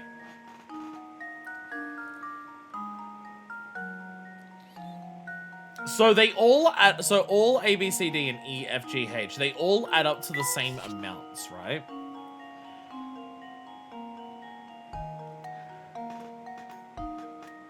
So they all add up to what? Trying to think of a number that will like work into all of these like really effectively.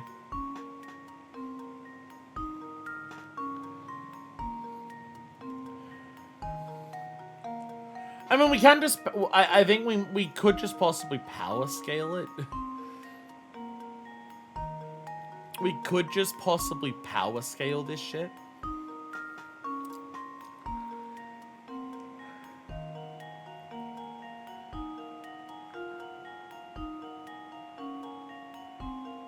Because we can work out some must be equal to others based on, like, what's not there. Horse power scaling, let's go. So here's my thought process. F, H, and E is equal to D and A, right? Which means that, in theory, the rest of these teams, because these are from the same teams, right? They should be equal power to, like, the rest of it, right? So F, H, and E... that means that G should be as powerful as B and C, right? Right? Because if D and A is the same as F, H, and E, then for them to mean the same, what you add, like what you're adding to the teams to make it the original A, B, C, D, and E, F, G, H teams has to be equal to each other. So it means that G is on equal scaling to B and C. And then, okay, so this is absolutely it. So C and B also are going up against G and A, so H has to equal A. Which means if we go down to here, in the FHE column, A's already on this side, and A is as strong as H, so D must be as strong as F and E. Which is who we're trying... D. You put on D. Oh, they're all the same colors, other than they'd be different colors. D. Let's see if this Yay! I wasn't actually sure if what I worked out was Layton's correct. apprentice strikes Yay! There we again. go. There we go. What I did is effectively algebra, but, like, lazy. What I effectively did was just, like, wordy algebra. There's a lot of puzzles in Layton that are effectively, it's basically algebra. Doodle. If Doodles didn't have to go and pass out because it's 4:30 in the morning, probably would have said, I also did algebra. Far too tired to figure that one out right now. See, I had a piss break. It turns out the piss was holding me back. Algebra. Turns out the piss was holding me back. I took a piss and then my brain got super powerful. Or it's the coconut water, because I didn't want to have another bottle of water, because I was bored of the water. So instead I got it, but I got some water that someone called Coco had nutted in. Which is what it tastes like, so that's pretty good. Well done! Of course other matchups might work, but the only one you can be sure will end in a tie based on this information is horse D. There might be others that work, but D's the one that you guarantee can work. Mirrored water does get boring. Well, it's more so because, like, I love water, but I usually, like, because the bottle that I had before was a liter. Like, this shit's a liter of water. Oh, there's still some in there. But this shit's a liter of water, so I've had about 900 mils of water. I really like water. I rarely like water as the same drink twice in a row if I'm drinking this much of it. I don't want to have 2 liters of water in a row without something else that's, you know, a little different. I should get cordial. So if I want to make any of these bottles, like, a bit more interesting, I just dip some cordial in there. I should probably do that. And now I get it! Thanks a million. Like I was saying, if you want to go through that gate, sneaking in with a stagecoach is the only way. But you never know what kind of dangerous stuff could be hiding in the woods, so I say stay here! Dariki!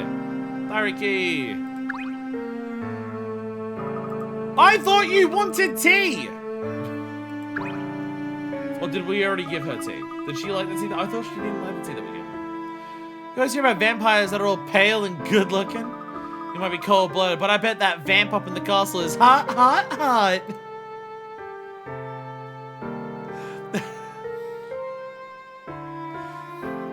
It really is impossible. Like, every single universe that... I'm gonna leave the area and come back and see if you have a desire for tea. Can you miss it? She doesn't want tea. I thought... did we give her tea and she liked it? Oh, thanks, Sergeant Death. I thought she was on ladies. Everyone here is down bad, I guess. Who wanted tea? I forgot who wanted tea. Who was after the tea? I thought that was the first lady that we fought that, like, first lady that we met who still wanted tea. You just need to go back and forth until they have the lines off their heads or something. Found one! Thanks, Sergeant Death. There we go. Because you wanted tea. I swear to God. If you just have to, like, go around and, like, reset people constantly to get them to want tea. If you miss your tea opportunity, or as I like to call it, a tea opportunity, then suck a dick. Ah, memories. Those were the days. When we were young, the future was so bright. The whole neighborhood was so alive. Get it? Because he looks like Dexter. That's so dumb if that's how it works. Oh, like the rest of the tea minigame. Every kid on the whole damn street He's gonna make a big and epic deep. Cause he's got the spiked blonde hair like Dexter. And he has remembering. Chat, did you know that the kids aren't alright? Reminiscing, are we? Yeah. Back in the day we had it's so hard to not just keep singing it. Back in the day we had this cafe in town that brewed the most amazing tea. Folks would float for the Folsense by the hundreds to taste this wonder tea, as it was called. He forgot to actually color these shades. Sounds like the cafe was the place to be. Too right it was! You look like you know a thing or two about tea. I suppose you can brew me a cup of that wonder tea, could ya? It's only a challenge, I'm gonna take a cup. I'll see what I can do. Good luck to you. Gotta remember that tea had something spicy going on. It's all the help I can give ya. We got a couple of spicy things. Initial light taste of this tea soon transforms into something spicy, perfect for unwinding. Kind of spicy. So not this where it's like a spicy kick. I'm gonna go with the Cayenne Twilight. I'm gonna go with this. No!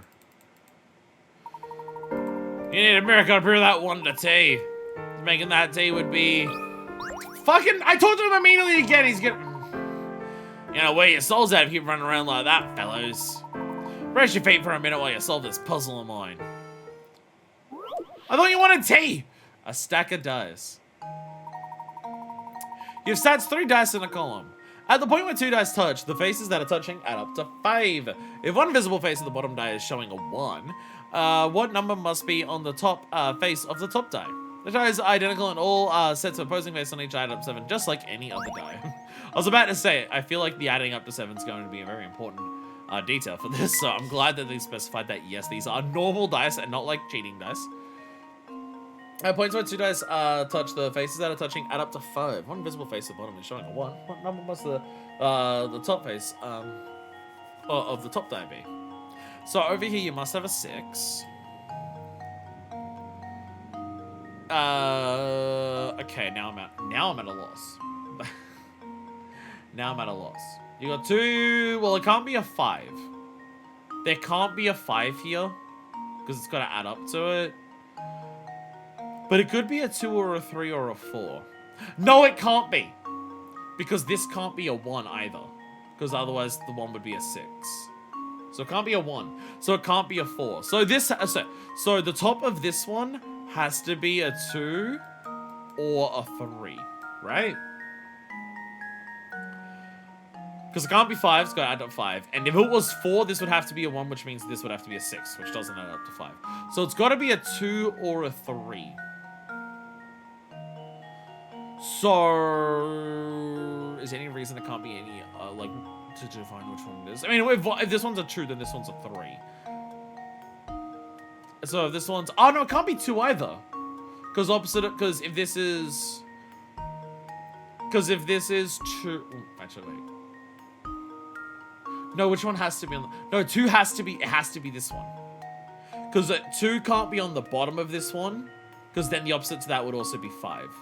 So this is 6. So down here underneath this is 5, which means this has to be 2. Because this has to be 3, which would mean this is a 4, which means this is a 1, which means this is a 6. There we go. I like that one. This should do the trick. Good logic one. Simple one with dice, but just like giving you so little information and having you to work out a lot of steps for it. But it's all just like, it's how dice work, so it's very, like, not complicated, but just, you're given very little information and you have a lot to solve. Since you know that some of each dice supposing opposing face is 7, you can easily narrow down the possibilities. A little smarter thinking and a detailed answer, you soon arrive at the answer 6. Before we go through writing down everyone who wants tea and people who have been given the correct tea, we probably should. I'm gonna open up a new Microsoft Word Excel tab, which has a lot of things under autosave. Oh right, my computer crashed yesterday when I was testing Donkey Kong 64. Right, I forgot about that. That's it. Why is there so many auto recovers? Yeah, because Donkey Kong crashed my fucking computer. Right, I remember this. Layton T spreadsheet, let's go. Okay, well, we should also write the area so I remember where the fuck they are. So, Hopper wants tea. Then we're gonna write the areas down for them as well, otherwise I will forget that as well. You know what, I snatched this. So, sorry. What do you think you're gonna find here in Folsense? I don't mean to sound ominous, but there are truths best left buried. Get me. Bitch, I'll kill you. Yo, hamster block. Okay, so, Hopper's in the northeast patch. Half, not patch. I don't remember who else we gave tea and didn't, so I'm not gonna write it down just yet. But I will keep the list there. So I can actually just be like, if we find someone who needs tea, I can do that. I have ideas of some people, but I don't remember who. You can be around Bolts until you want, I ain't gonna stop you. Is there anything you're gonna regret you hit? This dude is the final boss. This dude is the final boss. Like, did we give this guy tea? I forget. Can I be shown a list of who I've given tea to? Oh, I have a diary entry to read as well. No, it just tells me a number up here. It doesn't tell me who it is. Ugh. Ugh. Hampton has new apple. There's gonna be a big, huge thing for the Hampton to just have an absolutely massive thing to do. Considering we're still getting toys for him. So there's another diary entry, and this is after the last one where they found the new ore and they started making the depths underneath Hyrule Castle. Today's a day to celebrate! At long last, the girl I love has agreed to give me her hand in marriage. I was preparing for her arrival at once. I gladly change every fixture and fitting in the castle so that she feels at ease. I'm also commissioning a special dress to be made for her. She's gonna look stunning in it. I just know it. Aww. Aww. Chelmy's dropped the things around, hoping I'll retrieve the photo with that incident, but large dog is there! And the dog's a dick. I'll have to visit the grocer. The grocer is the vampire and he's covered in garlic. Smell in the shop is the olfactory equivalent of being slapped in the face. Whether or not garlic actually to keep the vampire at bay is detectable. Certainly seems to be working on customers. Grocer's kind enough to part with leftover shank, and I believe she should suit our purpose nicely. Back to the north of town. Hopefully a little offering will be enough to improve the dog's mood. So before we talk to the dog... No, I gotta go inside buildings too, because people can be inside buildings who may also want to. Possibly. See, this guy does want to. The guy does want to. I've ruined 3 films of rolls of film today while trying to develop them, and frankly, it's got me irked. Or perhaps simply that I've run out of coffee today. You sound like you could use a cup of tea. That might just take the edge off for you. Sounds wonderful. Most grateful you can make me a cup. Not Piggy making me a tea. It's a little bitter and a little bit sweet, and I'll be a happy man. Leave it to me, sir. I think you'll be pleasantly surprised. A little sweet and a little bitter. when I get the irks. Do we have anything that's bitter? Oh, I can brew, but I am assuming brew doesn't like...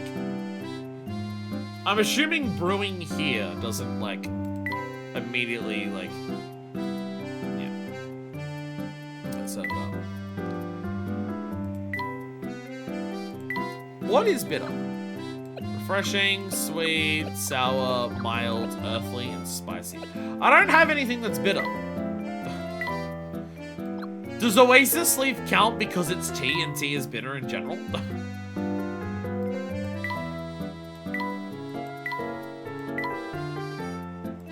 I don't have any, somehow bitter is the flavor I don't have for tea yet.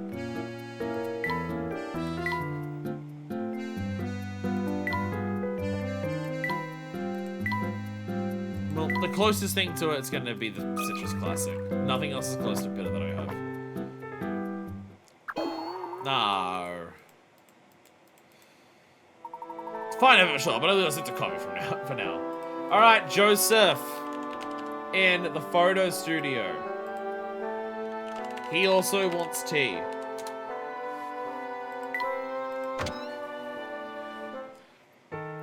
Who else wants tea? Going around town, shitty tea for everyone. You're not gonna want to miss this opportunity to get some absolutely dog shit grade tea. Terrible tea going for sale. Costs you absolutely nothing other than having any willing to drink whatever I fucking give ya.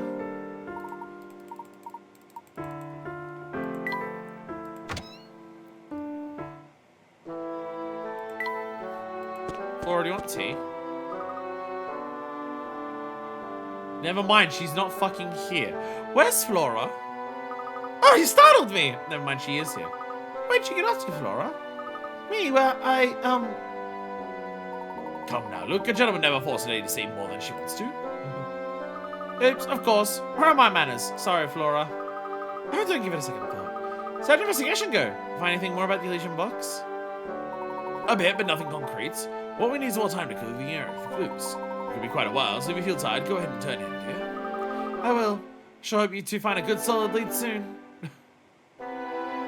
But the worst card is just a little alone. She's in the hotel. She's totally fine. She's totally fine. She's in the hotel. She'll be fine. She's totally fine. It's not like she had ominous hands trying to already grab her or something back in Dropstone at all. I don't know what you're talking about. She's totally fine. Folsense, Folsense, Folsense. No one wants my tea. I swear to God, we ran across like 40 billion people who wanted tea. Now no one wants tea.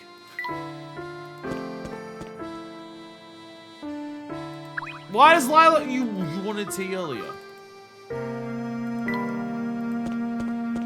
I swear to God, Lila wanted tea. Jackpot! Oh, thank you. Thank you, sudden death. Thank you.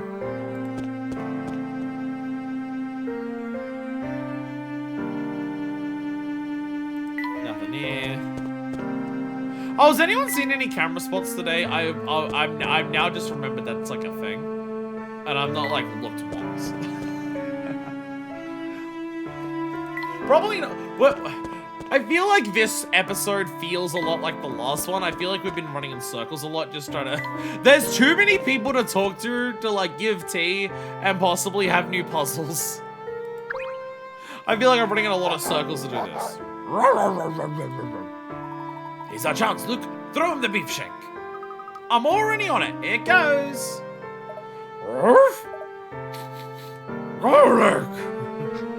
Ah, adorable.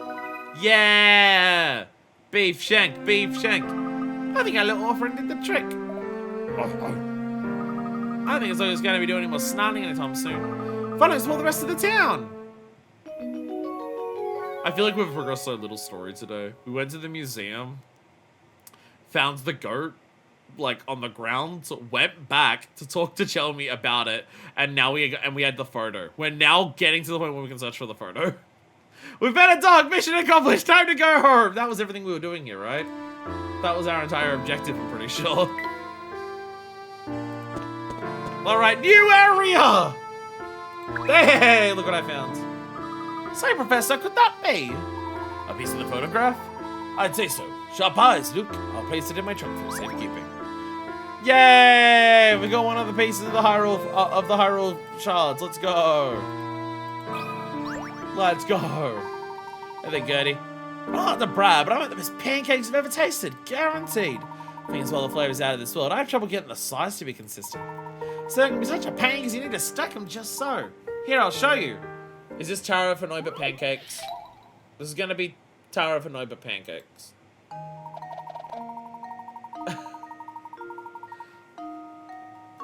It's Tower of Hanoi, but pancakes.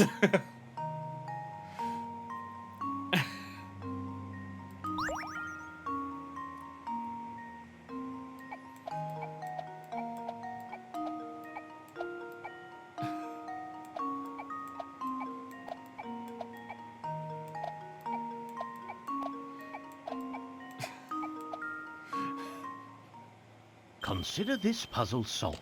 It's the second time we've done that. But they added... But it was 4 this time! No instead of puzzle 3! unsolved. Oh, an extra pancake for those who solved this puzzle in only 15 moves. I didn't pay attention to how many moves I got, but given that I know how the Tower of Hanoi works, I think I would have gotten it in 15 moves. Wow, your hands move so fast there. Looks like you're juggling pancakes. It's like you've done Tower of Hanoi puzzles about 4 or 5 times in these games. Next time I goes up my pan, you're welcome to as many as you can eat. Pool! We got the pool. Let's go. We got the pool. We got the pool. I mean, fuck it. I just want to see what happened. I was playing a sandpit. The hamster always somersaults straight towards the pool. Somersaults don't count until it's a step total. I mean, I want to do the. I just want to see the somersault. Like I'm doing this because I want to see the somersault. Got any snacks around here? Don't hold out on me. Why is the sandpit moving? Why is the sandpit moving? Woo!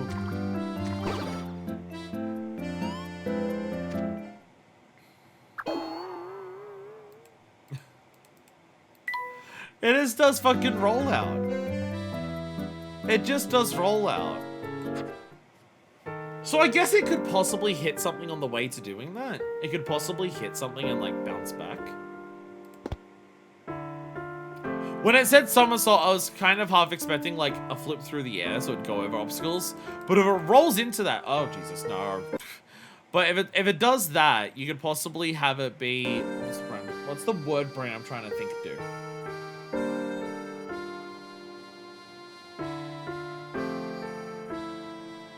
What's the words I'm trying to think of? I don't know. Train of thought's gone. It's gone, don't worry about it. Don't worry about it, it's gone. There we go. Sergeant Death, where are you? I need you if I'm my hink point.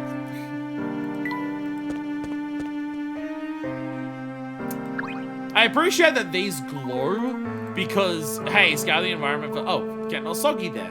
This new dialogue. Don't worry, looks more or less intact. Wow, this alley's flooded, White. Oh, over here. Oh, thank you. Thank you, Sergeant Death. The alley is fucking flooded. Does anyone want to fix this? People of Folsense, one of your alleys is fucking flooding. Do you care?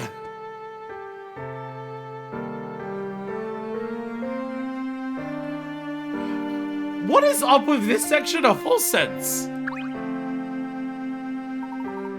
Why is this section of Folsense so destroyed? Look at that. There's another shred of the photograph sitting on that pile of rubbish. You stay here there, Professor. I'll go and get it. Watch your footing, Luke. Well, the rubbish looks quite precarious. Here it is. Can't work out, so I didn't expect to run around in the rubbish in the first place. Really think the criminal would be hiding out here? Hard to say. Who's been sifting through the clues of the lake? Click on the pile of rubbish. The byproducts of consumerism is a tragic sight. Comrade Layton, let's go.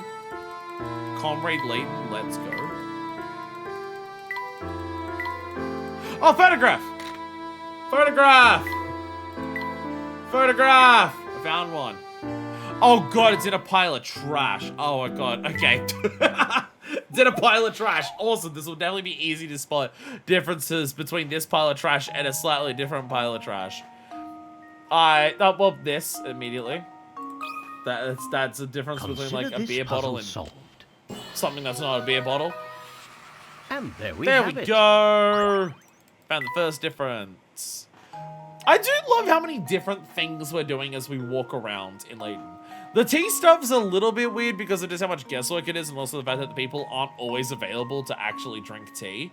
But I do like the because we had a couple of things like that in the previous game. But I do really like how much it is expanded in concept, how much extra shit you do while playing the game here. The difference is that this piece of trash, that piece of trash, and the other piece of trash. There's a lot of trash. I mean, you know what they say, another crab's trash. Sorry, one crab's trash is another crab's treasure. Game that I'll eventually play at some point. It's on the list. Oh! The carpets don't match the curtains. Let's see if Let's this go! Lugger! Layton's apprentice strikes again. Let's go. Now, I believe we have to possess the lamp and get it to move so we can knock down the tire to open the fridge door or something. I should replay Ghost Trick. I should replay Ghost Trick.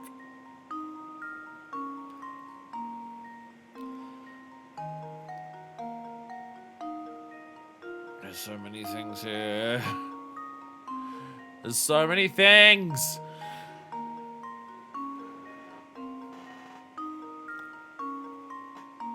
Gotta find a random game generator and see if it's on the list.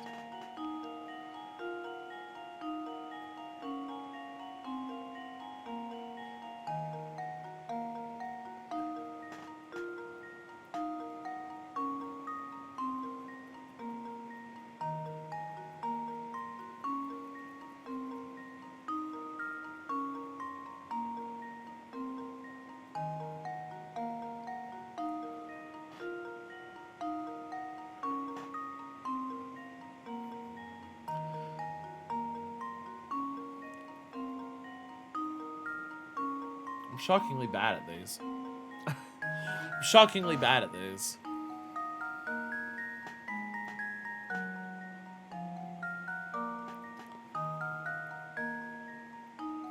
Okay, pace by pace again.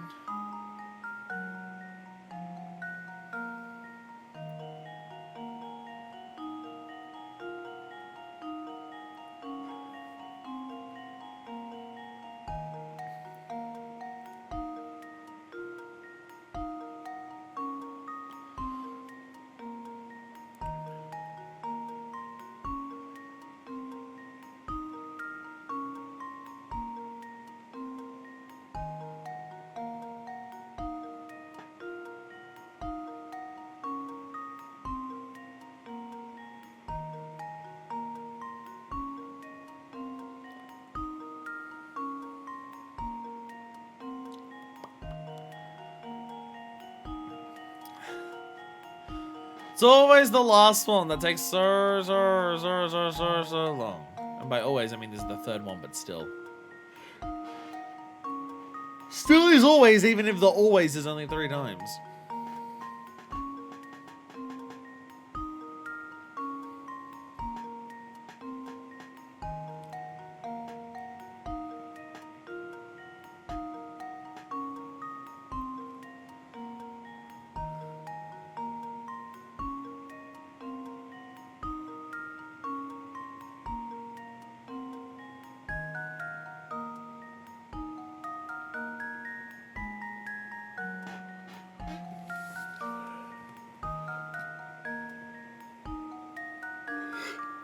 Anyone say anything? Because I'm not.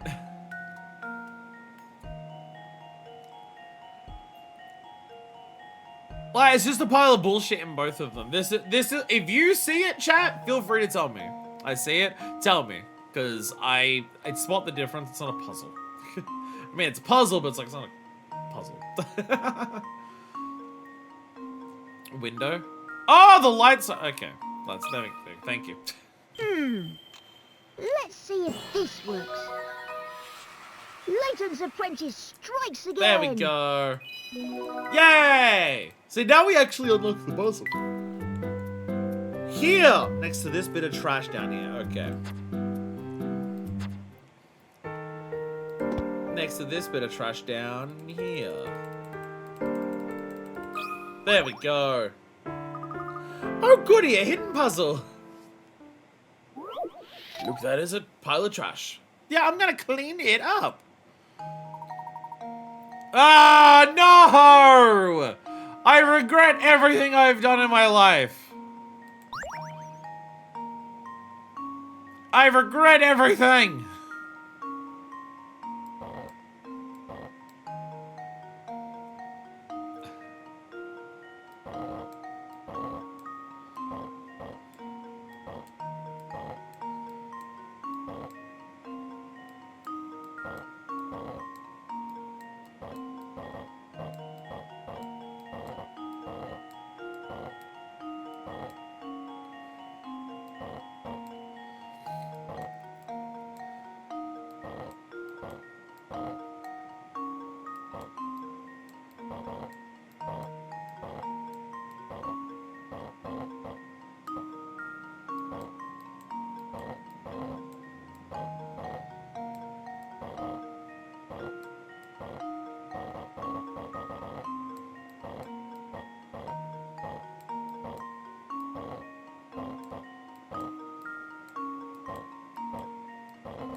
Chat, what's the professionality of crying on stream? Just wondering.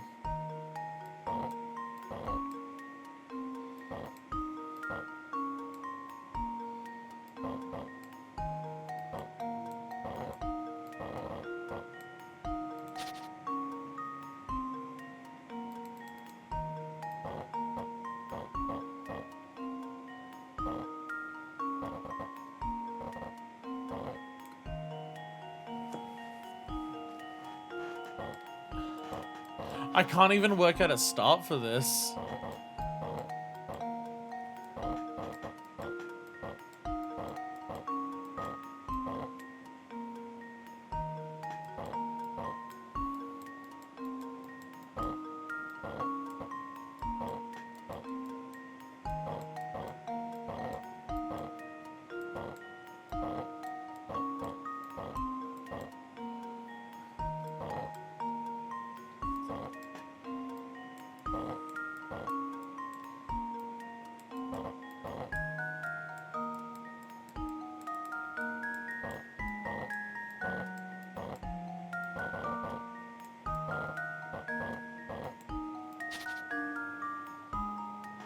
I can't even work out how to get the trash out, like, once.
I can't even begin.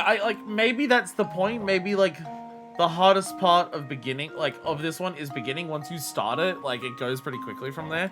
Maybe that's, like, the point, but, oh, that can move down further. Okay.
Take one of the two L-shaped blocks closest to the bottom. Move the things around until you can slip that.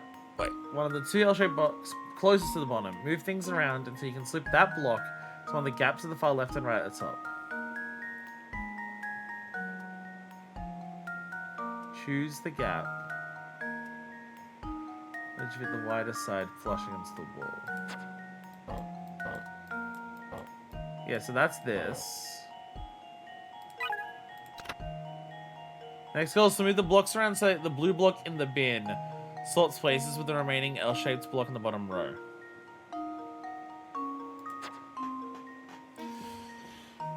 Fucking how? Okay. Move the blocks around so the blue block swaps with the remaining L block in the bottom row. Fucking... Okay, so this has got to stay here, and then this has got to go here, and... Oh dear God, how?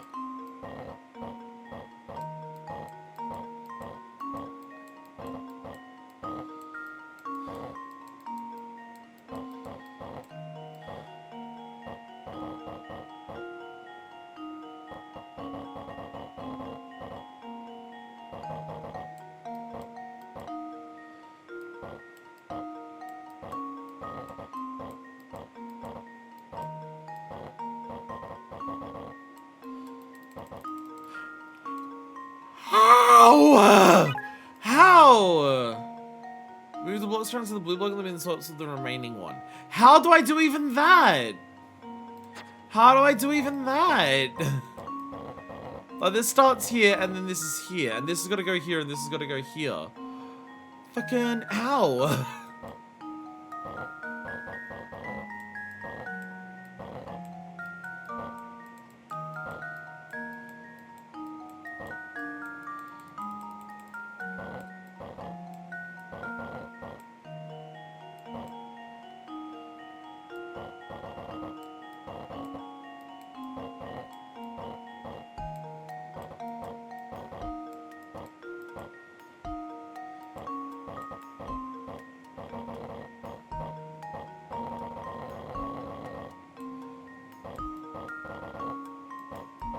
Any ideas from anyone?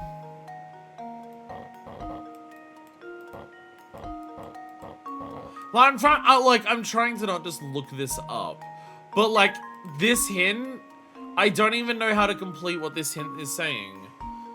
I don't I just on this. How am I meant to do this part? How do I do just this part? Let me get the last one, see if that gives any ideas. So the L-shaped block you tucked away in the corner and hit 1 and bring it back to its original position. So this doesn't move seemingly. How the fuck? Like if this is here and this is... How? How? I can't... Where the... Like I've got so little options here.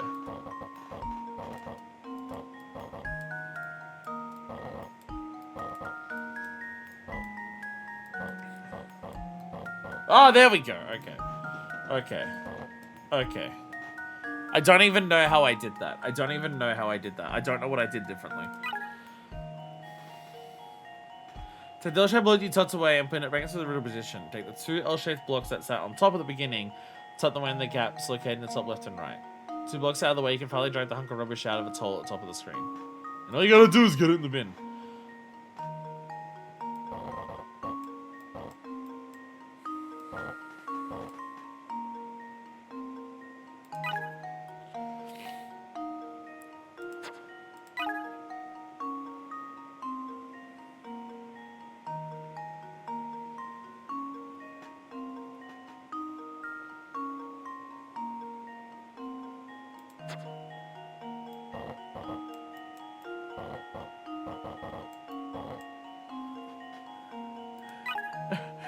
What?! Take the L-shaped block you tucked away in the corner and hit 1. This is the yellow one. And tuck it back into the real position. Here. Take the 2 L-shaped blocks that sat on top at the beginning of the puzzle. It's the orange and purple one. And tuck them away in the gaps located in the top left and right. Once these 2 blocks are out of the way, you can finally drag the rubbish out of its hole at the top of the screen. I can't move anything once I do that. Like, other than this. Like, nothing else moves.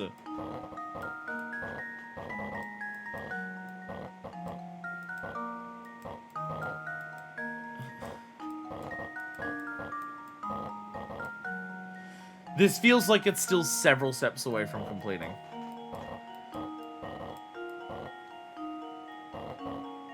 This is what it says to do. It says from here you can finish it. Which I don't know how. It says from this spot you finish it from here.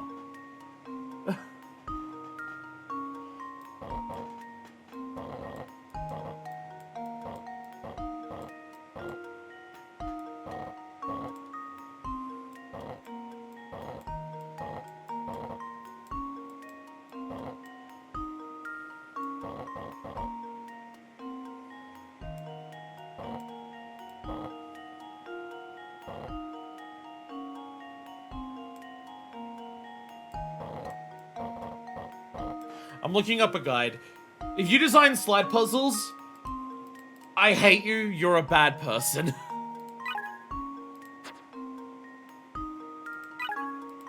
What's the puzzle? What's the puzzle name?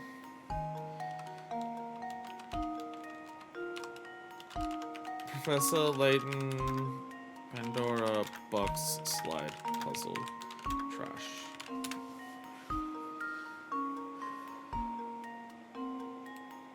I hate slide puzzles so much. Don't put these in the game. Honest to God, fucking stop. Honest to God, stop putting these in the game. I don't think they can justify keeping these in the game anymore. They need to never exist ever again. There's no justification for it anymore. Slide puzzles are fucking god awful and I hate them. Stop doing it. Stop it.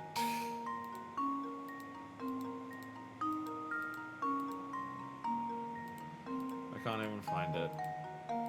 I can't find it.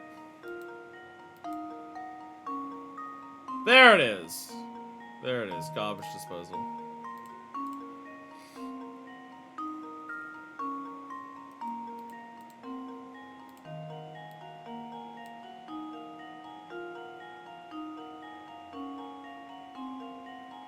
This doesn't even give me a solution. Oh, okay, okay, they have a solution. It's just literally part by part. Okay. Okay, so do, okay, this, this, this, this, this, you go up, you go here. Okay, they're doing the yellow one all the way down. Okay, so from there, this goes down. Oh, you wanted them in the opposite corners. Oh, the hint didn't say that. Take two shaped blocks that sound on top of the beginning and tuck them in the gaps located in the top left and right. They gotta go in the opposite corners. Okay. Okay. I didn't realize that.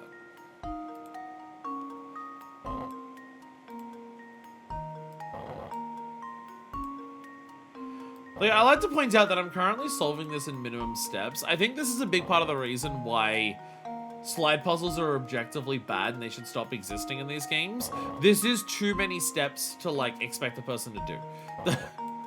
Like, other puzzles are work out one or two things, or maybe, like, a couple of things.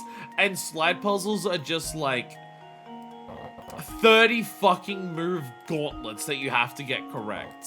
It's way too many things. And also, slide puzzles are evil, and also they only put this in the game because they hate you specifically, the player, and also me specifically.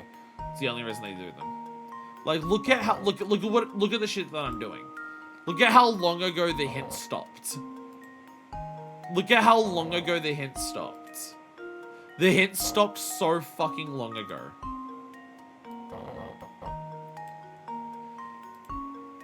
The hint stopped so long ago.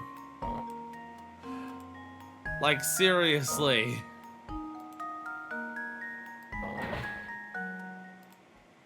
This should do the trick. Fucking hate And this. there we have it. I'm ending the stream. Like that's the point where I end the stream. I don't give a fuck what we're doing in the middle of the game. Slide puzzles piss me off. I'm ending the stream. I don't want to do it anymore. Fuck off. I don't like him puzzles. I don't like him puzzles. I don't like. I'm saving the game and I'm ending the stream. I don't like slide puzzles. They piss me off. They make me want to do a die. I'm running away. I'm ending the stream. We got... I guess I didn't start an hour late. We got less than 20 puzzles done today. Today was a slow day. Today was a slow day. We only got 19 puzzles done. Jesus. I like all of this extra shit that we have here. Extra stuff to do and engage with in the game. This is all fun here. I'm not a fan of the tea set. Cause like running around to people for their puzzles. Because people can get new puzzles at random points in the game. In concepts like that idea, but I feel like people get puzzles a bit too easily. Like the fact that you walk around and people can get brand new puzzles to for you to do. Like every single time one of the prompts comes up saying what the party did means every time you get one of those prompts you got to re-explore the entire town again, and the town is huge. So that alone for like finding new puzzles. If it was like longer moments before characters can get another puzzle, then it would be like again I'm okay with revisiting characters because you know. When you revisit characters, because you also may not be as aware of where you got to go for the story, or maybe like people will clue you in on other information because you're just exploring. So like going around talking to the people and just like, you know, getting to know these characters more, like that's a good thing. I do like that. It's just when people get new puzzles is a bit unclear and is a little confusing. So the tea set is that, but worse because the tea set is the people will appear and want tea. But they don't even always want the tea. It's like, sometimes they do and sometimes they don't. And you have to just get to them when they want it. So you have to re-explore everywhere even more frequently to give people tea. And also, when someone wants tea, it may be impossible for you to actually give them the tea because you may not have all the ingredients. So I feel like the camera, big puzzle, giving us the extra, like, that's going into an area and just you get the camera and then you do a puzzle and then you get another puzzle. That's fine. The hamster is its own big macro puzzle that you get across the entire game. Like, these work super fine. The diary is, hey, you do certain puzzles, you get extra lore dumps. That's okay. I'm also okay with the idea of just like, hey, as you go through the game, you'll get some tea, you'll get some like ingredients and you can make different things of tea. But the actual process of making the tea doesn't feel like much of a puzzle. It feels like random guesswork, even when people tell you what they want. But then also, when people want it is unclear and not even guaranteed that they want it, and not even guaranteed that you can actually give them what they want. And so it just, I feel like this adds a lot of padding to the game that it's probably why we only got 19 puzzles done today. Probably the reason we got 19 puzzles done today is because of that. But I'm ending the stream, fuck slide puzzles. We'll come back and grab more photos next time. Thank you all so much for watching, and until next time, this is version 2, signing